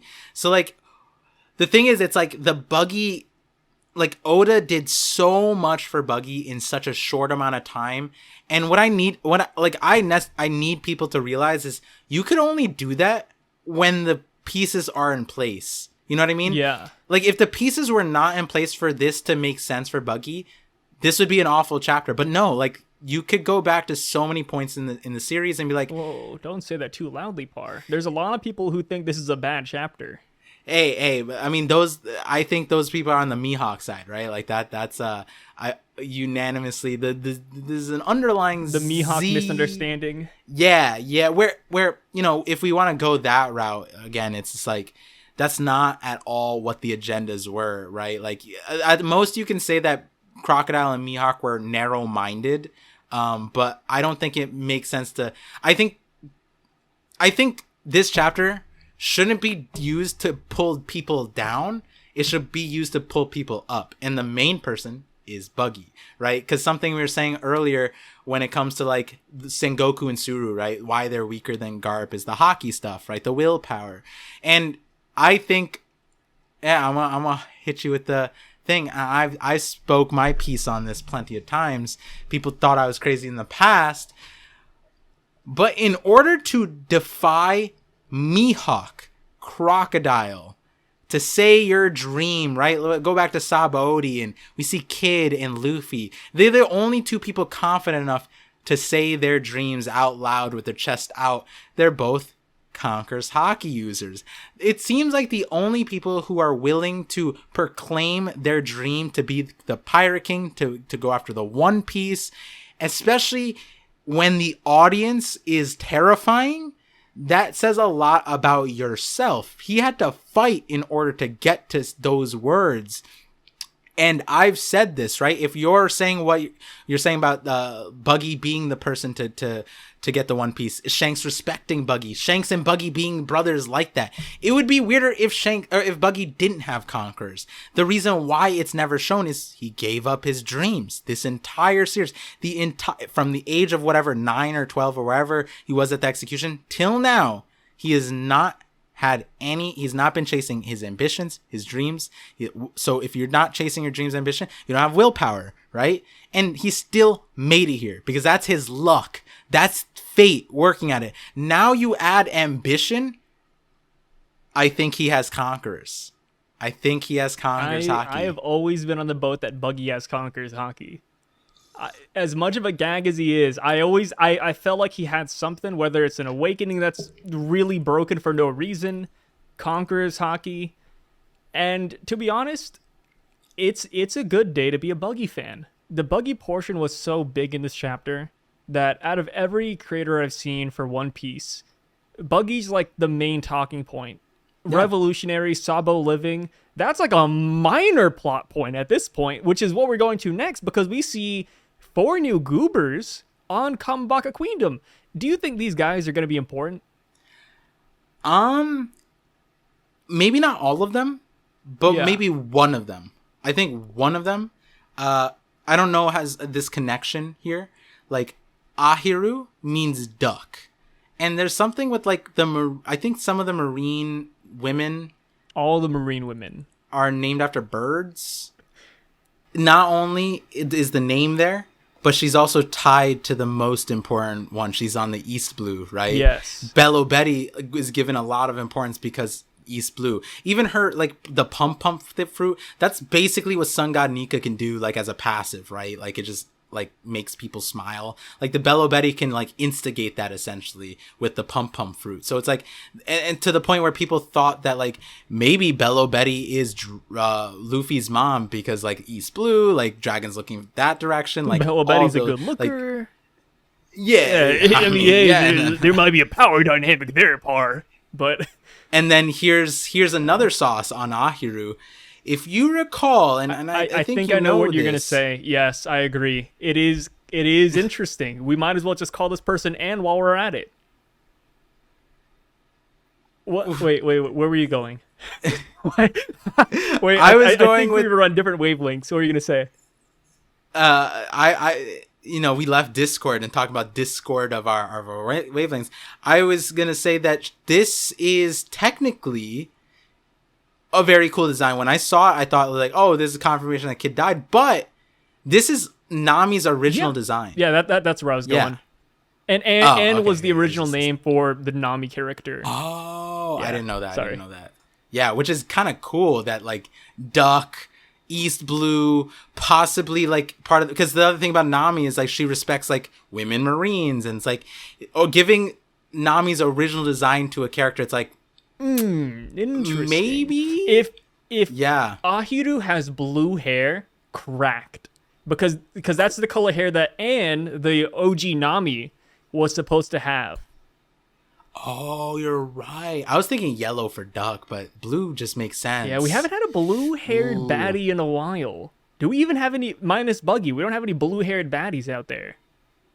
Like Vivi? I don't like Vivi, dude. Yeah. Okay. I mean, there's not that many. I mean, because the blue hair kind of people think like Celestial a little bit. Just because kidding. I like Vivi, but only in a different way. I don't like her in the story. She's kind of whatever. But Vivi in the sheets, though, different. Yo, I felt like I felt you processing the last track. Saw you don't like Buggy, and then you were like, "Oh, let me walk it back a little bit." No. I mean, everybody loves Vivi, and I don't think she's bad, but I don't get like the Vivi hype necessarily. Just personally, I'm just not a fan of Vivi in general. I get that. I think like people, cool. even people who like Vivi forget that she almost soloed and killed Zoro in. Oh my gosh, 111. the perfume dance! Yeah, get out of here with that. Yeah. She. Hey! Whoa, Zoro's a conqueror. Hypnotizing doesn't really work on my man. He could not move. Hey, Chopper couldn't do anything, right? Like, the perfume was so... like, if Vivi used that attack, the perfume would be too strong. Chopper was attacked by secondhand smoke in Alabasta. If Vivi used that, no, but it wasn't the thing. She was dancing. Zoro got rizzed, bro. because here's the thing. And this is I'm pretty sure, like, we're not gonna go on a tangent here, but Vivi's outfit got changed in the anime to like swirls, or it was like a chaos dress, but in the manga Oda put like swirls, like very like you focused on a certain thing, and there was a swirl on the belly too, and then so she was going like this, and then so and like Zoro was like, oh I can't move, what's happening to my body, and then Karu, the supersonic duck, saved Zoro by dodging Zoro, because the duck sensed like the important thing. And speaking about ducks, Ahiru, we have Ahiru. All I gotta say, last thing, that one scene you described of Vivi is the one reason why I actually like her. Yeah, that's what I'm saying. That is my favorite Vivi scene, and that's where we get if Mr. we got Bushido more from. of that. Yeah, if we got more of that, like, that was comical. It was kind of cool. That was also one of the most goated, like, pre-time skip Zoro 100 bounty.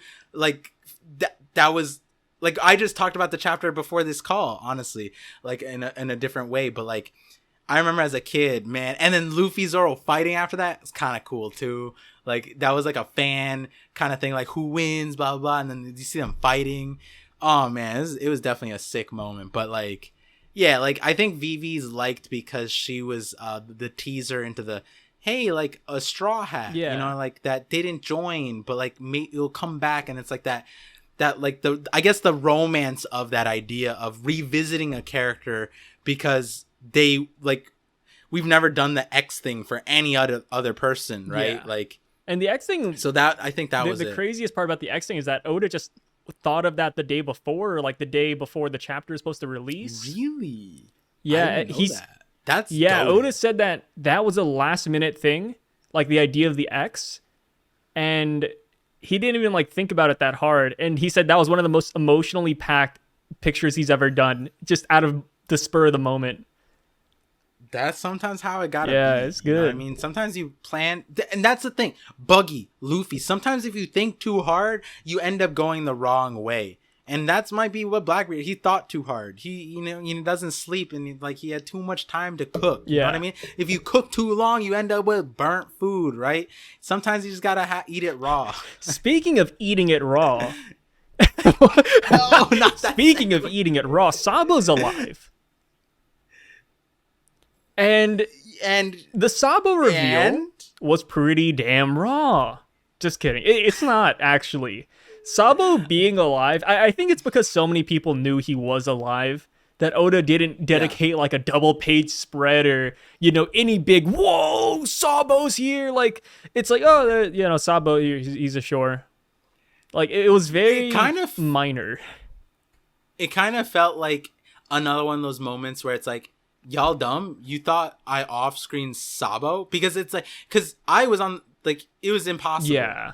After bringing Sabo back, it's like, no, Oda's not deleting him off of chapter 1060 where he shows up on a side of an island and he's gone. That just doesn't make sense. Especially when Luffy or nobody's there to witness it or grow from it. It's like, bro, like that'd be so meaningless. Now, prior to that, I could understand why people thought maybe Sabo died off screen. I didn't like it. I didn't agree with it. I had my plenty of pushback points. But after chapter 1060 with Leloucia, it's like there's no world where Sabo died here. Like I remember when in the reaction I was like, wait, what? I was in disbelief, and then it's like, nah, he like his Logia, like he probably just turned into fire, and it's like, how can you delete fire? You know what I mean? One way or the other he was living, right? And then he comes in and is like, I wasn't even on the island. Yeah, like, I was off the shore. He kind of hit us with the "Are you dumb?" Like I literally pinged it 3 times, guys. Come on.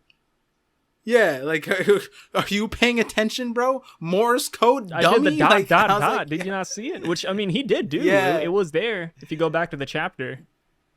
Which is, it's funny because I thought about it like this. It's like, he had a whole trip. A whole, like, you know, from Leloucia to Kamabaka Kingdom. Probably, it's not like 5 minutes. It's probably like hours, if not days, right? I am not putting time behind anything when it comes to travel in One Piece. Garp getting to Hachinosu, from Egghead to Hachinosu. Hina saying he left a couple days ago. Sabo going from Leloucia to here. The Revs relocating from Kamabaka Kingdom and then attacking Marie-Joie and back and forth, back and forth, back and forth. Like, I'm not going to question travel. Law, Blackbeard showing up at Egghead. Yo. Traveling in One Piece, cursed.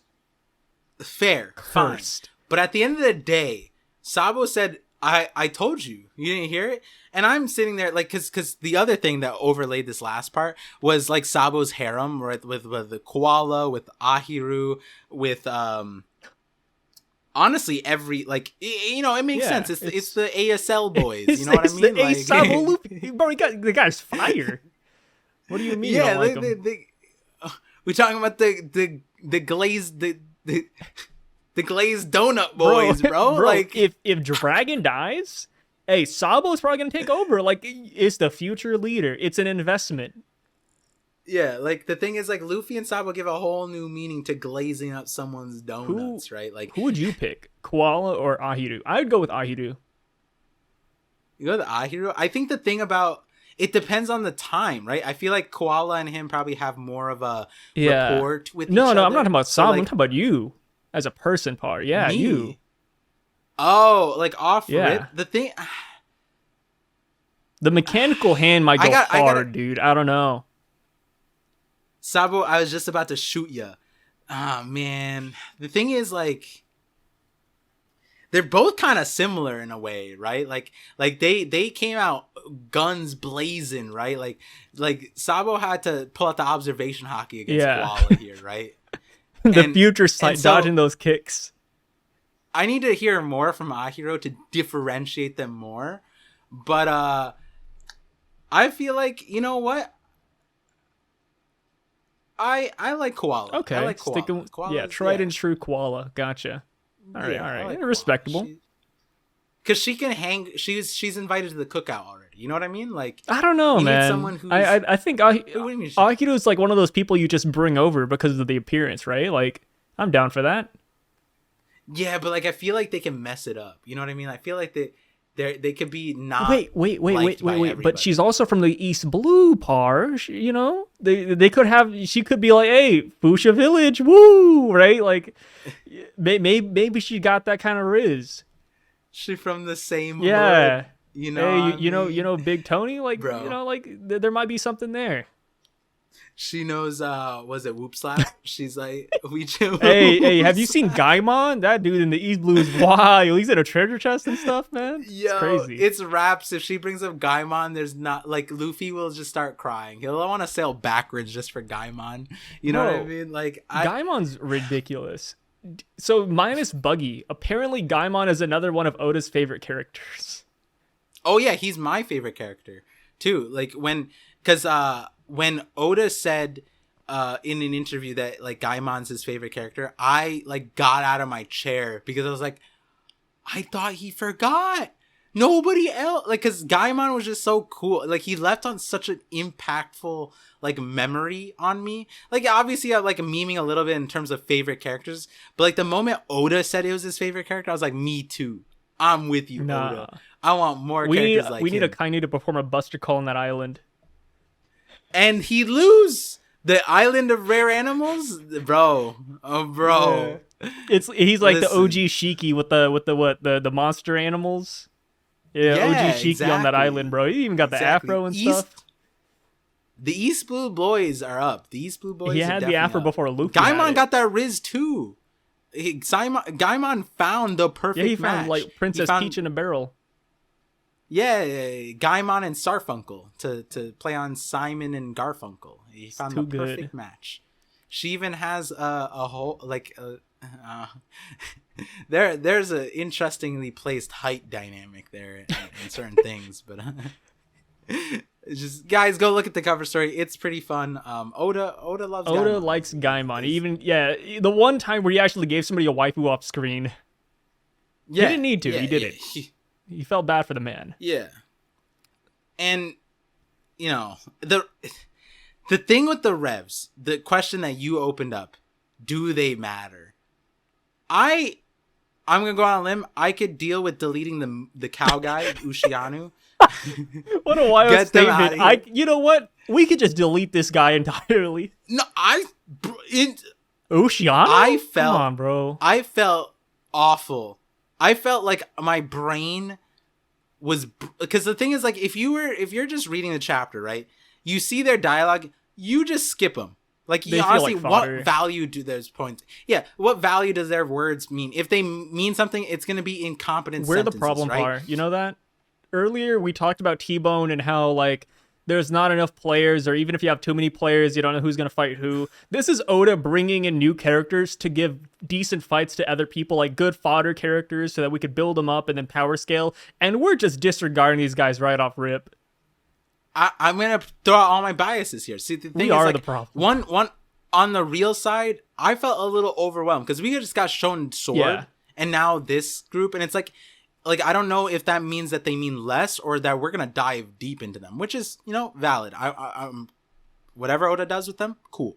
Right now, it does kind of feel like, I think across the board, a lot of people don't know how important these characters are going to be, especially considering Dragon in like the last arc or this current arc of Egghead.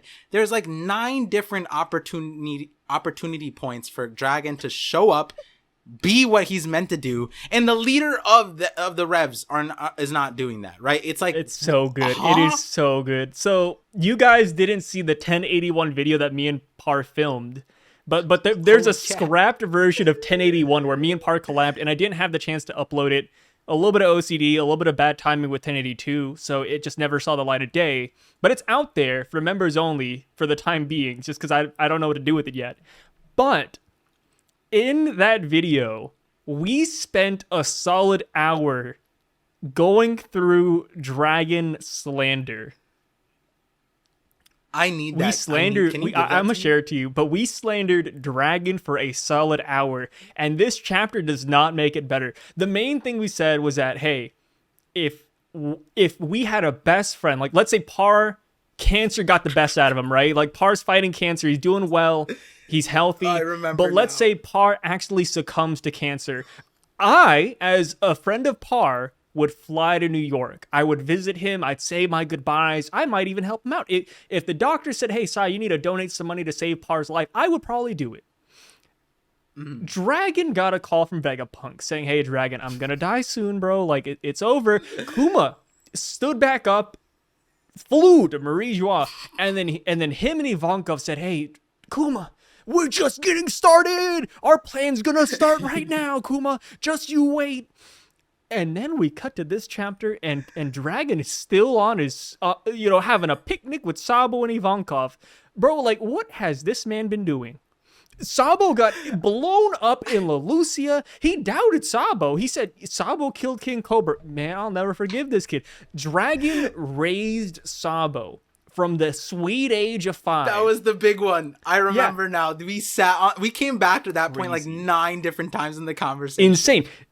Dragon picked up Sabo as a young sapling, just this bumbling kid, essentially raised him up from whatever age he was hit by the Celestials all the way till now. Dragon trained this kid, molded him into the revolutionary he is today, and Dragon doubted Sabo killing King Cobra. Or he didn't doubt, well, he was questioning Sabo killing King Cobra.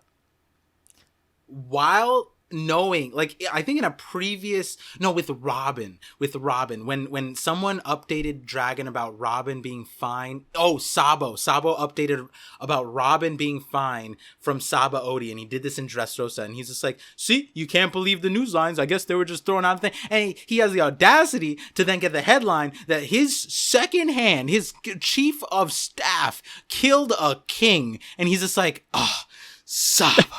And then I'm just like, it's like, could it possibly? It's like, no, dumbass. Like, what the?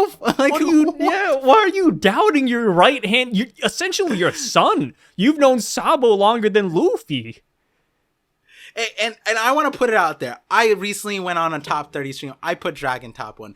My first theories. I still think Dragon's gonna be strong, but holy crap, he does not look good. yo, like the thing is, it's like taking Luffy's stupidity and making it like intentionally bad. Like that's what, because like he could be dumb and the leader of the Revs and still show up hard, yeah, in a good way.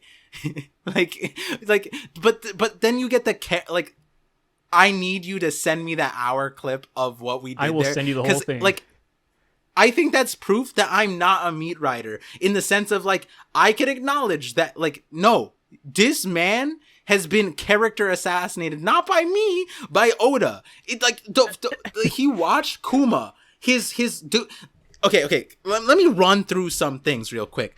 He started the okay. I love this. I don't know. We're gonna go another hour of Dragon slander, and the best part was that this was 1081. Right, Dragon was not there. We didn't have this chapter, and then this chapter, Dragon is having a picnic with Ivankov and Sabo, literally chilling, and he's like, "Hey, sorry, Sabo, you know, Kuma's gone, all this stuff. Like, we couldn't do anything about this. Actually, he had faulty programming, really." Well, we talked. I think I might be wrong, but I think we were talking about like Kuzan's loyalty and Blackbeard's camaraderie in the crew, and we were honestly like, "Yo, I'd rather be on Blackbeard's crew than with Dragon, because Dragon, you could be with him for 20 goddamn years, and he'd still be like." Who are you? You know what I mean? You're the most loyal person to Dragon, his right hand man. And then the minute you do something questionable, Dragon's like, "Oh, Sabo, he killed King Cobra, bro." If Zoro did this, Luffy would be like, "Nah, that's not Zoro. That's not Sanji. That's like, not Nami, bro." Luffy, Dragon's questioning. Luffy doubted it too. Luffy saw it on the newspaper. He doesn't know Sabo for the last 20 years. Yeah, that's true. Like, for all this, he met Sabo for a day, and he already knew that headline was BS. For all he knows, he just reconnected with a cold-blooded killer, and he's just like, Luffy did not stop and say, "Oh man, Sabo killed one of my good friends, King Cobra." No, Luffy did not say that. Dragon literally had to question it. In fact, Luffy had the most brain cells in that panel. I don't know if you remember. He like dissected Sabo's like childhood. He's like, no. See, Sabo would never do that because the way he grew up was he like, became a One Piece he had like for a second. Yeah, like he had the most dialogue I've ever seen of him talking about like a character. Like it went from like Marco's a pineapple head dude and like, "Yo, what's up, Marco?" like in the flashback, and then to Sabo it was like. It was like a whole dissection of like, no, guys, listen, this is his childhood trauma. That's why he would never do this. You guys just don't understand right Sabo like I left do. When he starts walking out of a chair, and it just shows that he's a great guy. He would never kill King Cobra. And then Dragon. I'm not exaggerating. Dragon knows him for 20 years. He picked the boy up out of the goddamn ocean. You know what's funny? One of the first things Dragon says in One Piece is, "Luffy, question the world." Bro, Dragon's questioning everything. Like, this isn't for Luffy. It's self-reflection. Dragon meant like, don't trust nobody. Don't even trust somebody you grew up with. Oh man. Nah, like I don't know if I painted it like this in 1081, but now right now. Again, guys, I love Dragon. You probably can't find a person. I'm literally gonna have a 40-minute video on how Dragon's the strongest person in the verse, right? And I still hate this dude right now. Yeah. Like it's the thing with you and CP0, like you love this, and you just went on here, like your hair was out there. That is a highlight clip of all time. That I forget what that was, but that was a great stream. But this one, listen guys, he started the Revs with Kuma and Ivankov. Where are they now? Kuma is bastardized by his mortal enemy, right? He doesn't even have his friend. His friend called him a master and then dipped, and he doesn't even know. He can't even stop him. Like all the power in the world couldn't stop him. How do you let your best friend do that? One, Ivankov was ordered to be in prison for God knows how long. Ivankov didn't know what Ivankov was in prison for so long. Guards thought he disappeared. They didn't even think he existed anymore. He was a legend. He became a myth. And then Ivankov sees Luffy and just theorizes that he's Luffy divulges that he's Dragon Son. He's like, is this the message? Like at that point he was so like desperate for like, I need out of here. Like I've been waiting all these years for the sign to get out. It's like the thing is like, what sign would Dragon possibly give him? Send more people to be imprisoned and impelled down? Like what was Ivankov waiting for? And there was no guarantee that he would get the newspaper to even get a message either way. Like Dragon and his close subordinates are like there's no good relationship there in my opinion. It's just not good. Yeah, like Dragon is out here like in the middle of like a meeting or whatever, and then he just gets up, walks out, goes to the balcony, and he's just staring in the east, and Ivankov's just like, do you have family there? And it's like, and he's just like, I don't know what he said. He said something about don't poke into my personal life or something like that. It's like, bro, this is your like best friend that you started the revolution. It's like a Luffy asked Zoro, hey Zoro, who's Kuina? And Zoro's like, don't ask that question, Luffy. You know what I mean? Like it's just like, bro, what's going on? Or like the Straw Hats asking Luffy, like, hey Luffy, who's Ace? How do you know Ace? And then Luffy's like, don't ask that question. Yeah, what the fuck, dumbass? Like, this is some like that's something only people in Goa know about. And the thing is, it doesn't stop there. Does it end with Sabo? Does it start with Sabo? Sabo was there for, I don't know how many, I don't want to even do the math. It'll make me more angry to know how long Sabo's been with him. But Sabo's been with him. And then I think the worst one where how do you doubt him? Like how? In what world? And like, you know what's funny too that I just thought about? There was the possibility of, so everybody thought Sabo was dead, right? Koala, Hack, everyone they were like, hey, Sabo, like, we thought you died. We thought something bad happened. Dragon didn't say a single thing about this. Like, the entire mentality around the Revs is that Sabo potentially died. What is Dragon doing about that? He's sitting around just chilling after he said he would do something after Kuma left. Like, Dragon, like we said, I just always want to throw this out there. We believe Dragon is important. We think Dragon is strong, a great character, the Monkey D family bloodline. We're not underselling Dragon in that standpoint. We're simply saying that everything Dragon has done up until this point in the story just doesn't look good. No matter how you spin it, you twist it, just Dragon is not a man of action. Yeah. Yeah, like, I would go as far as say, like, hey, this is a shout out to the 50/50 podcast, but, like, bro is lobotomized. Like, this guy's like John F. Kennedy's sister, bro. The guy is put in a home. He hasn't seen the light of day in a while. Like, we have no feats. This guy's like, actually, Mihawk's better. Mihawk at least has Vista, right? Mihawk at least cut an iceberg, and we're still questioning how strong Mihawk is. Dragon, when people are like, oh, Dragon's powerful, yeah, cool. He grabs Smoker's Giton, like, nice, dope, right? Like, Logtown. No, and I'll admit it. All the things I'm gonna say about Dragon, the reason why I am emboldened to do it is because I was right about Shanks, I was right about Garp. The things are there. Dragon's gonna be great. The same logic for why I think Dragon is gonna be strong. It's all there, and I'm gonna explain it, and it's gonna be good. But the problem is, it's like, is he the world's worst criminal or the world's worst leader?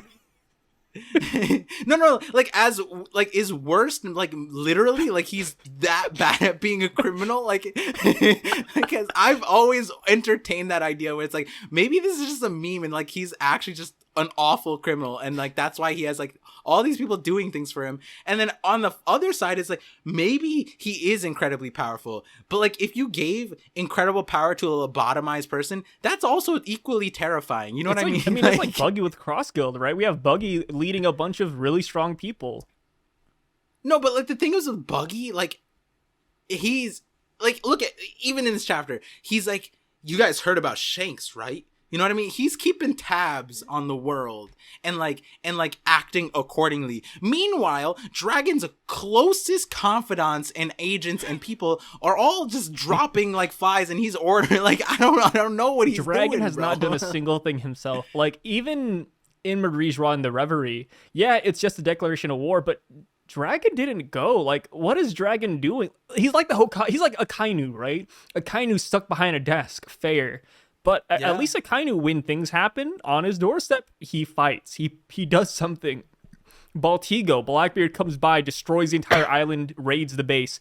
Dragon yeets out of there. Like, that's how they started. There are ways for Dragon to show out. He just hasn't done it yet. And when he does, awesome. I will be there to celebrate the Dragon hype. But until then, everything he's been doing doesn't make sense. Like, remember the amount of people that said, yo, Dragon's gonna go to Egghead, he's gonna save Vegapunk, he's gonna run to St. Saturn? Bro, like, I had a feeling he wouldn't. And in a way, you know, I push everybody pushes their own boat, like what they want to happen. I'm just gonna say, I never saw Dragon coming, and seeing this chapter just reinforces that Dragon he doesn't care about his close confidants. Like, Vegapunk, Sabo, Kuma, Ivankov, 4 for 4. Dragon has just straight up not done anything to really help them. Yeah, there's too many nails in the coffin, and like you can't continue to just be like, oh, he's a mystery character. I'll do that. I think narratively, again, but the problem here is like it's conflicting. And I remember another sore point of mine where it's like the Egghead one. The only reason I wanted, well, no, actually no. There's like 3 reasons. I said there's 9 reasons. Shaka called him. Like his deathbed call. You have a family member that's about to pull the plug. The doctor calls, he says, hey, yo, this guy's got like 2 days to live, in a different situation. Dragon doesn't go. And the thing is, it's like, he didn't even think about it. He is the doctor. Like, the person calling you is also the doctor. Like, the world's smartest man is telling you he's going to die. The world's smartest man. Like, he has Void Century information. A guy that you tried to recruit back in the day. Like, think of, like, this isn't just like, oh, Vegapunk calling over and Dragon doesn't care about him. No, they have history. They got history. Nah, this is too crazy. I was thinking, like, everyone thought, like, York with, like, Blackbeard, York with, like, Celestial Dragons. But I was kind of thinking, the way I got to the York was from this line of logic, where it's like, the first sore point is, for me, logically, like the same logic that Shiryu used in the recent chapter, where he's like, well, hey, if I were the world government and I wanted to prevent the pirates from getting the One Piece, you know what I would do? I would collect the poneglyphs. That's like meta. That's like gamer logic, right? The guy's playing League of Legends, and he's solo mitting, bro. And that's not so, like, in terms of like a story, that's not like the most fun avenue to tell a story, right? So that it doesn't always get played. But I honestly like stories when they do incorporate like deep logic like that, where you can like pick apart at it and it boils down and makes sense, right? And when for Dragon's standpoint, their main enemy is the Celestial Dragons. They're charging war against the Gorosei, the world government, Celestial Dragons. And so you would think, right, like when Sabo burns down the dragon hoof in their hometown, right, you would think like, hey, that's a good time to put in spies, to put in people in place of monitoring the situation. Den Mushis, bro. Anything, right? Why? Because, hey, if there's ever a moment that the world's most important people leave their room for one goddamn minute, I would be watching. right? And we have the unprecedented moment of a Gorosei guy leaving, and he's tea and crumpets with Kizaru. Sure, he's protected, but like the fact that Dragon is also tea and crumpets with Kuma leaving, Sabo doesn't know until he comes here, and then the Gorosei guy just freely, like we said, we don't know how long it takes to fly. For all we know, Saint Saturn has had this planned out for months, and it's been taking them months to get there. Like, we don't know how long this trip is. It's surely not a fast one, because then that would just make no sense. And so Dragon, in all regards, is just dropping the ball, and then on top of that, you add like he's not responding to the Shaka thing, he's not doing the Gorosei thing, but then hey, isn't the whole point of the Revs to counter the Cypher Pole? Like, every single time they're fighting the Cypher Pole, where are the Cypher Pole going? They're all egghead, to the point where they are hostages, like starving. And it's like, I went so far in my head with this, was like, wait, is York a Rev? Like, is York unironically like working with the... Yeah, like, is she the most effective Rev that we've ever seen? Because they want to fight the Cypher Pole, and she's starving them. Like, hey, in a way, no. In a way, York has done more with attacking Celestials than the Dragon has. Yeah. Yo, she maybe her. Yeah, maybe the reason why Dragon isn't showing up is because his Virgo. His Virgo is his Corazon is York. Oh my goodness, what I mean? That'd be ridiculous.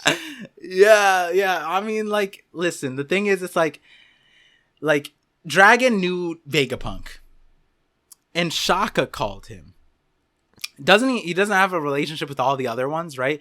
Like, it's kind of, at the end of the day, that call that Shaka made is weird, because it's like, don't all the Vegapunks like have the inkling that they're gonna die, right? Like, shouldn't they be acting with that? And shouldn't Dragon just, like, at the drop of a hat, right? Like, the way Big News Morgan's talked about Vegapunk, he's lighting the world with his inventions, right? Kind of like a Joy Boy kind of thing. That sounds like someone the Revs should protect, right? Yeah. Like, and they have history, like, minus the world's smartest man in inventions. It's just a friend. Listen, no. Let's not call Vegapunk Dragon's friend, because we know what happens to Dragon's friends. Listen, if you guys heard 1081 man. Call, I think being Dragon's friends, though, it's a good thing Luffy was not raised by this man, bro. Luffy, like, it's a good thing he... Dude, literally, every time, like, Zoro or Sanji's loyalty would be put into question, Luffy would be, like, scratching his chin. It's like, is Zoro still a pirate hunter, I wonder? Is he like, you know, like, Luffy would be believing that theory. Like, after I get the One Piece, Zoro's just gonna claim my bounty. Like, I bet Dragon would do that if Dragon was put in Luffy's place, just questioning everybody. Yeah. I mean, there's one side of this that I can see. There's one side of it that I could justify the Sabo thing. Redeem Dragon for me. Do it. Yeah, I can't redeem all of it. Okay, there's some deep I mean, with the Kuma thing, it's gonna be self-explanatory, because like Kuma's sacrificed himself. Sense. But still, the portrayal of him just bouncing like the way he did after getting him back from them, it's like, hold on, how are you just... Me personally, Dragon looked powerless in that situation. Yeah, listen, if my homie was like essentially refugeeified or whatever word, right? And I need to like rehabilitate them. Ain't no way they're walking out without me putting a fight up. You know what I mean? Like, that's happened in my life before, where like people try. It's like, no, you're not doing that, and I'm sitting down. You know what I mean? Like, it took us so long to get you into a safe place. You know what I mean? So it's like, that's not happening. One, let's not talk about the Kuma thing. Let's definitely not talk about the Ivankov thing, because that's like literally Ivankov was the queen, king, whatever leader of a country, and said, "Yo, I need you to go to prison real quick." I like to imagine Dragon was like saddened that Ivankov came back. It's like, I tried to get rid of this man, dude. What the heck? Nah, like, so with the Sabo thing, the way I can see it is, what we do get an understanding is Dragon and Sabo have different philosophies of how the Revs should interact with liberating these countries.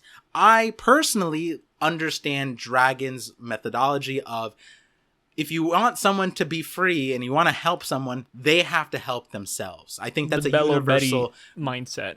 Right. Like that kind of route. It's like that Ivankov said it, Belobetti. It's like they need to work for it themselves, because you can't just hand something as important as freedom on a platter, because that's something that's taken for granted. That's something that's like, in order to protect it, you need to have worked for it. It's like the, you know, being a spoiled kid. It's like if you buy someone a car, right, they won't care about it as much as if they bought that car themselves with their own hard-earned money, right? That's the same thing with freedom, right? We see Lucia, like, if they were handed, they technically were, right? But it's like, look at the way they were handling the king and queen. They're like, oh, like, please don't do that. And the king and queen, the king is like talking down at them, and it's like, that's fine, whatever. Like, there's like this notion of like these people standing up for themselves, and they need to do that. Whereas Sabo is kind of, as the Flame Emperor, like, who can honestly stand against Sabo, right? Sabo shows up to most kingdoms, everyone's fodder to him, right? He would be single-handedly giving everyone freedom, and that might not necessarily be a bad thing in the context of the current world, but in the long term it could be, and I think that could be where Dragon and Sabo disagree. Now, the thing is, it's like, what happens with Sabo if he never comes back to headquarters? What if Sabo went on a long-term like mission, just go like all the 8 kingdoms or whatever, like the various, like even 4 kingdoms, Sabo went back to back to back to back, and he just like because the other part of Sword is, or not Sword, the Revs, is that they go low key, like they're spies, you know what I mean? We saw that on Dressrosa, right? Like they were undercover, long ass time, you know. So it could be that Sabo and Dragon were not together for a long time, and so when the newest thing that Dragon hears about Sabo is the Flame Emperor route, a different kind of philosophy that diverges from him. So it could be that, like, because the Flame Emperor thing followed in tangent with like, hey, like, this isn't how we operate. And then 3, it's like, did he kill a king? Because if he's going as far as actively liberating these countries on his own, would he go as far as killing a king to do it? I could see that route. We haven't gotten that yet. It looks really bad right now. I won't disagree with that. I think that might be the explanation, right? And it might come out softly, because I don't know how much focus Oda's putting the Revs in this situation, where we're getting introduced to Sword, Garp, Kuzan, Blackbeard, Luciano, Egghead, Vegapunk, Gorosei, Kizaru's on his way. Don't I want that character deleted, because like I didn't even get to say why. The reason why is because as a live reactor, I have to read the dialogue out loud. I feel like I lose brain cells like reading the dialogue from Luciano, and I'm just like, it just makes me look bad on stream. And like, why Oda? I think Oda put that character to me because all the live streamers look awful. And hey, I believe in Luciano. What if Luciano clashes with like Sanji and Zoro or something? The guy's a monster. Hey, he's a bull. Green bull. Oh, there we go. It might happen. Yeah. I like how we just went on the Dragon Slander train for another 30 minutes. You can't escape it. You can't escape the Dragon Slander. You can't. The thing is, it's like, Oda did this. Yeah. You know, it's not our fault. He's writing the story. We're just reading it, you know? Yeah, like, tell us confidently that we're being over, like, yeah, maybe you could say we're being a little harsh, but like, you can't say that we're wrong. You know what I mean? Like, try to explain any of what we got so far any other way. Yeah, right? Like, what are you gonna say? Like, Dragon had a stomachache, he couldn't do anything for the past week, right? Like, yeah, Dragon didn't break Ivankov out because his favorite cartoon was on the telly. Season 8 of Game of Thrones came out, he loved that, and he just had to watch all of it. Yeah, like, at the end of the day, it's like, even when you really think about it, it's like, sure, you could say like Ivankov was amassing like an army within Impel Down. Dragon didn't know that. Why? Yeah, like, and why? Like, why not just amass the army outside, like, from kingdoms? Yeah, you know what I mean? Like, why not just wait until after? Like, why are you poaching criminals? Like, you know what I mean? Like, I mean, I guess you could be poaching like war criminals, the good criminals. But we never. Oh yes, this guy's in Impel Down because he attacked Celestial Dragon. All right, recruit him. Yeah, like, that's not at all explained. Like, you could insert that, sure, but that's not what was told. Maybe that's what we get. Maybe Oda gives us like 3 chapters where he makes Dragon looks amazing. Yeah, he heard this call and he's like, damn, I gotta devote 3 chapters to this. One for Ivankov, one for Kuma, one for Speaking of Sabo, devoting right? chapters, though, we get the potential hint at a Reverie flashback with Sabo. Do you think we're gonna see this next chapter? Considering the break week, but the thing is, this break week is pseudo break week because this chapter is supposed to come out. Yeah, after this chapter is supposed Golden to come Week, out in, I think, a day or 2. So or Sunday. There is a world, given the pacing and trends Oda has been going on, where he isn't blue balling us, and he could just run the next 2 chapters until the next break with just the Reverie stuff and leave us like on another like cliffhanger before we get Egghead stuff. Because it might be that the way I see it is, in order for us to get the Reverie stuff, I think it would make the most sense we line all of our ducks in a row.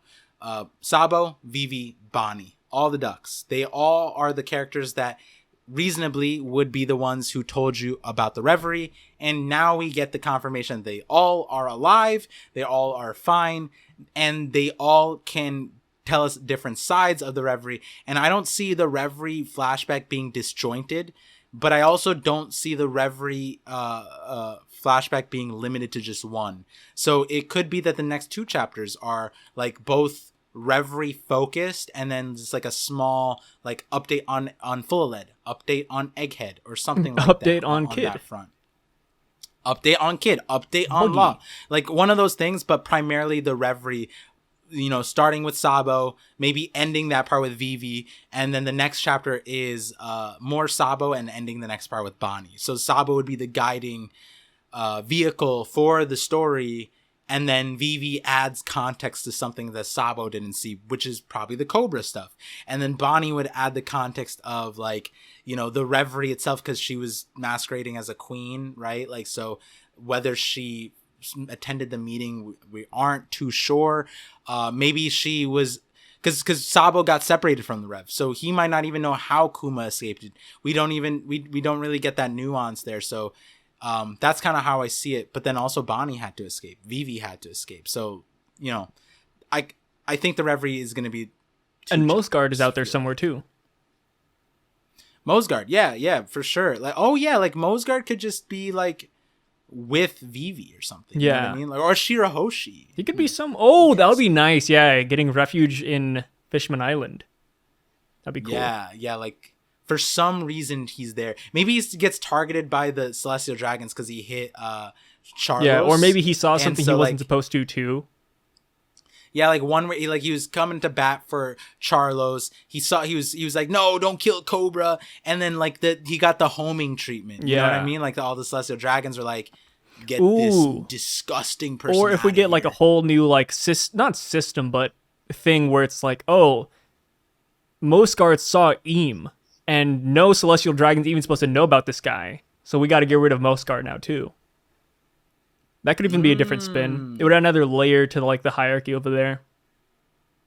Yeah, no, like they're so, like, the thing is, like, I was having this thought the other day. It's like, it almost feels like there's more theories as we continue in the story, because it's like we're starting to get what the environment is. So it's not like just random things like you're throwing out a dartboard in the middle, like in the dark, but like we're actually getting the playing field, and it's so much fun because it's like Egghead, Full of Lead, Elbaf. It's cool. It's so cool because, not to mention, we're in the final saga. Like, every theory we talk about or every like possibility we bring up, it's gonna get addressed like in a month or two.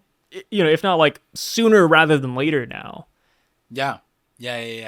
It's so not like what is it, like back in the day? What was a popular theory like the first couple of chapters of One Piece, right? I don't really know. I don't even know. Hey, like, what's Panda Man gonna show up next or something? Yeah, like Panda Man stuff. I mean, there weren't like a whole lot of theories out. I guess Pluton was a big one.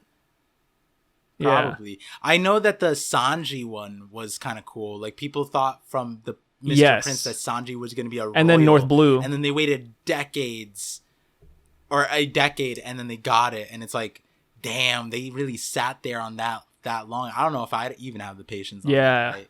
Like someone commented on my Usopp video recently, like, yo, you predicted these kinds of hockey, and that was like one of my first like consolidated YouTube videos.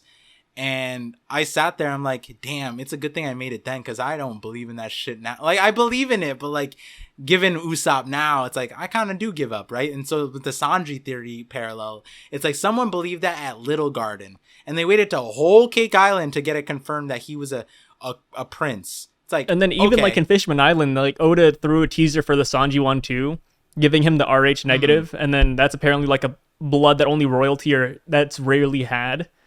So people are like, oh, like, I think the Sanji Prince thing is, is gaining some rise here. And then boom, Whole Cake Island. Rarely had RH. Kind of funny that you said that. I like that. Yeah, like, and the end of the day, like this chapter specifically, it's a chapter like I don't think a lot of people expected, but like it was the most welcome chapter. Like opening up with TBone, crazy. I think you were right. Like, despite the Rev showing up like this and Sabo being confirmed alive, TBone was the priority conversation. Anytime I got into a stream, TBone was always talked about first. TBone. I like it. Like, out of due respect, right? And this is a character 371, chapter 371. We're in chapter 1082. And the fact that Oda made that character hype is like, he got a lot of sauce to work with. And then we go to Buggy. He overturned like a 25-year gag thing that he set up and put so much weight and heft into that character. It like each part of these chapters is so important, right? Going to the Kuzan stuff, going to even the Beppo Law stuff. Like every section in the last few chapters has been like bangers, whoa. Bro. Egghead has been nothing but bangers. Absolutely insane. I call it bangtastic, to be honest. Yeah, and there was so many other things I wanted to say about the Buggy thing, and I think we talked about some things on the live stream. I've talked a lot about this chapter and various things. The Conqueror's Hockey thing for sure is dope, but like I like that new synthesis. He takes out Sengoku, Blackbeard takes out Garp, Luffy took out Kaido. Honestly, we need Dragon. We need Dragon to get one. Dragon needs to get one W out there. I believe in it. Yeah. And you know, like we don't know what his knowledge is. This is a make or break moment for Dragon. Sabo could tell us the most batshit crazy thing, right? And I almost need Dragon to be like, I know. You know what I mean? Like, I need Dragon to be like, yeah, you understand now. It's something that can't be communicated, but like, yeah, you know what I mean? Like, I want whatever Sabo to tell Dragon now to be like, yeah, why do you think I started this shit? You know what I mean? Like, a thing with Dragon that I think could like really help his character is just getting a like backstory. If we get a backstory where Dragon just actually can't trust people, or he's like willing to lose people, and you know what, his character, great. I could see it now. Yeah. It's just from the outside looking in, that's the reason we kind of harp on Dragon. But if we learn more about him, and maybe if it fits in really well, you know what, dope. I mean, there's a theory that like a Kainu has like a vendetta. Yeah, I like that one. I like that a lot. Yeah, but here's another. I didn't think about it like this. So like the Roger Will thing, right? Because we highlighted that with Buggy, Crocodile, Mihawk. Dragon was there. Dragon had his own like it was Moria. I might be. Dragon was one of the first ones, I think.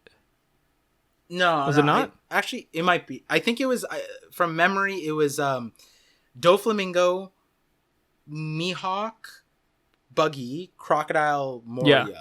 I know Buggy was in the middle, and at the bottom, I think it was Dragon, and he had like a wider one.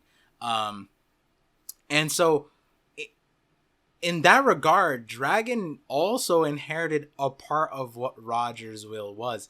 And I'm almost like, he definitely did not inherit the part of that, like, defending your family helping and friends your from all disrespect. Yeah, like Ace literally died on that, like, will, right? Like, and he hated Roger, and it was just imparted in him. Like, who got that out of those people, right? Like Like did Shanks and Buggy, like, sure, like, cop out, you know what I mean? Like, I think they encompass all of Roger in a way. Then you get like Mihawk, Crocodile, they're not like those people. Morio was there. Doflamingo I guess could be like that. Then there's Dragon. I think, was there one other person? There might have been. I mean, Smoker was there. Smoker. Yeah, Smoker was there. Smoker's been a letdown too. No, but, like, Smoker has not been a letdown. Don't even say that. What do you talk? Smoker's dope. Smoker's been a letdown in the opposite way of Dragon. Okay. In the sense of Smoker's doing all the right things at the right times, at the right places. Except for maybe he's just not as strong as we would like him to be. That's all it. And that's he doesn't that's have that muscle.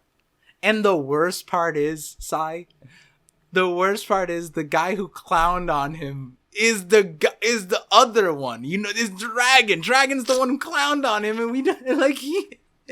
Oh no! Smoker is gonna make a really cool comeback. That's why he's not here. That's why he's not on Hachinosu. I need Dragon to be him, like, number one, and I need Smoker to come back and flex on him, be like, and just like grab his wrist real quick, like when he's doing something. It's like, haha, like, you know what I mean, like, just a call back to that. Like, you know what? I hope Smoker is the next Fleet Admiral, because I think it would be a good parallel to, or good opposite direction to go from Akainu. Because Akainu always smokes, but, you know, obviously at the end of his cigarettes, it's always on lava. Like, lava's magma spewing out of it. Because he is the smoke and he is the fire. Smoker, he'll take a nicer approach. He's only the smoke. That's a very good analysis. Like how Akainu is absolute justice, Smoker's just justice. It's crazy. Like, we're 3 hours into this call. It's like 4 a.m., 5 a.m., whatever. And that was beautiful. That's a good way to end it, huh? I like that.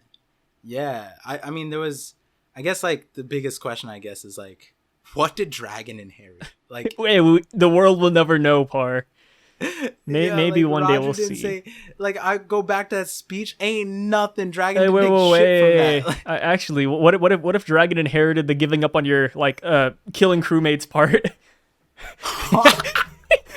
That's what Dragon inherited. No, he inherited it wrong. He got the wrong will. Killing my crew. Yeah, instead of getting rid of other crews, he gets rid of his own. There we go. We got it. Hey, I'm gonna title this one. We uncovered Dragon's truth.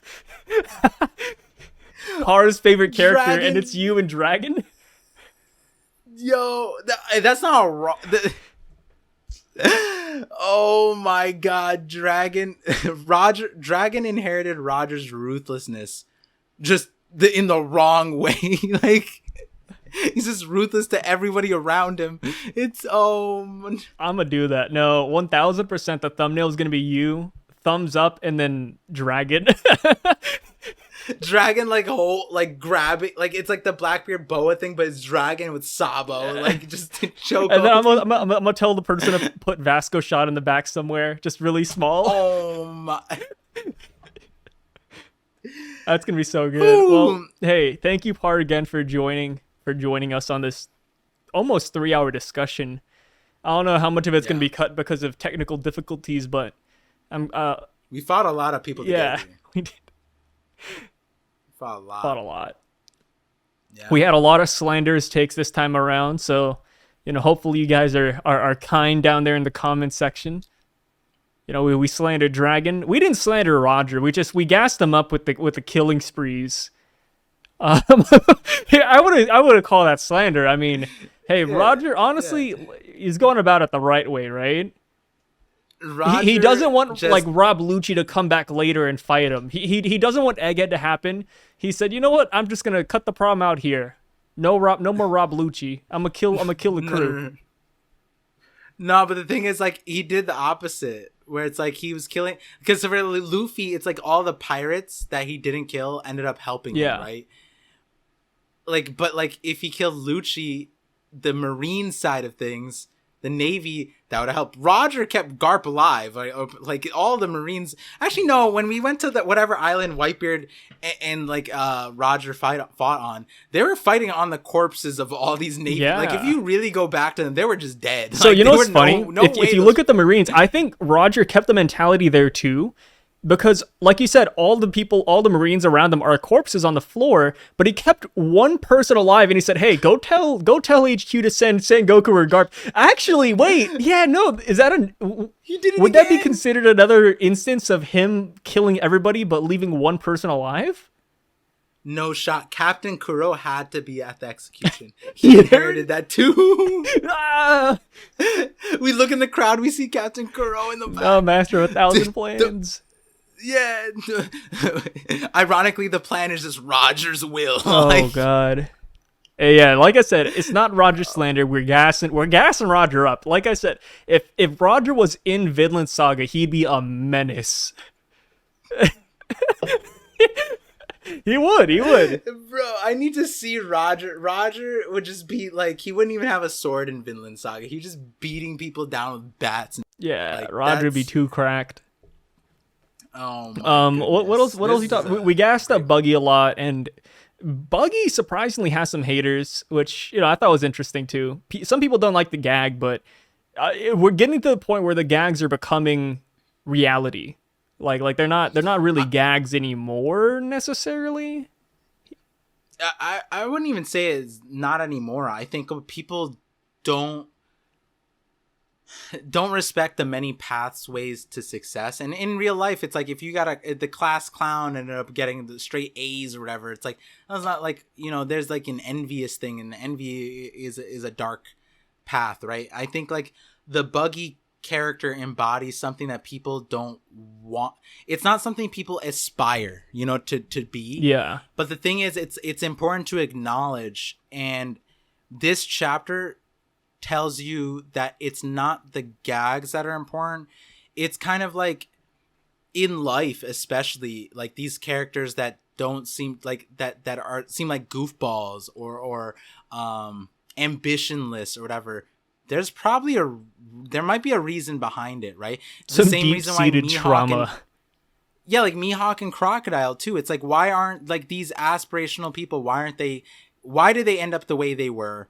Why don't they go for more? Mihawk aside, right? Like world's strongest swordsman, but like even here, it's like there is like this kind of like feeling of like, especially if he stays, if this is an undesirable circumstance, but he stays, then that implies that he does kind of seek this ambition to a certain extent, right? So like when it comes to the Buggy, I kind of look at it like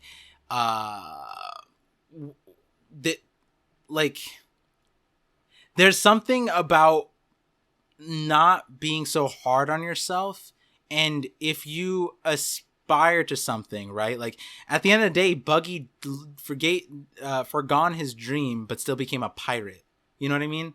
And like if something's right for you, things are gonna go well, right? And I feel like people like don't recognize the lessons that come behind what a character like Buggy can bring to the table. And there's so many. I feel like I talked a lot during the live stream, various streams. I don't even remember how many streams there were, but like I know about the Buggy haters because they don't like the idea that Buggy becomes a serious character. But I think it's a testament to ambition. I think it's a testament that at any point, it's like you can reflect on your life and be like, now is the time. You know what I mean? And then also the power of words, right? Like how, like at the end of the day, Buggy got here from talking, like Impel Down afterwards. That speech, another goated speech. I love that speech. And then this speech, another goated one. And the thing is, the reverence was there from the very beginning. His crew worshipped him, like to the extent where his crew like jumped islands across the East Blue, fighting Marines, I think, to like find Buggy, right? Like, they held off fighting each other to figure out who the next captain was because they believed in Buggy so much, right?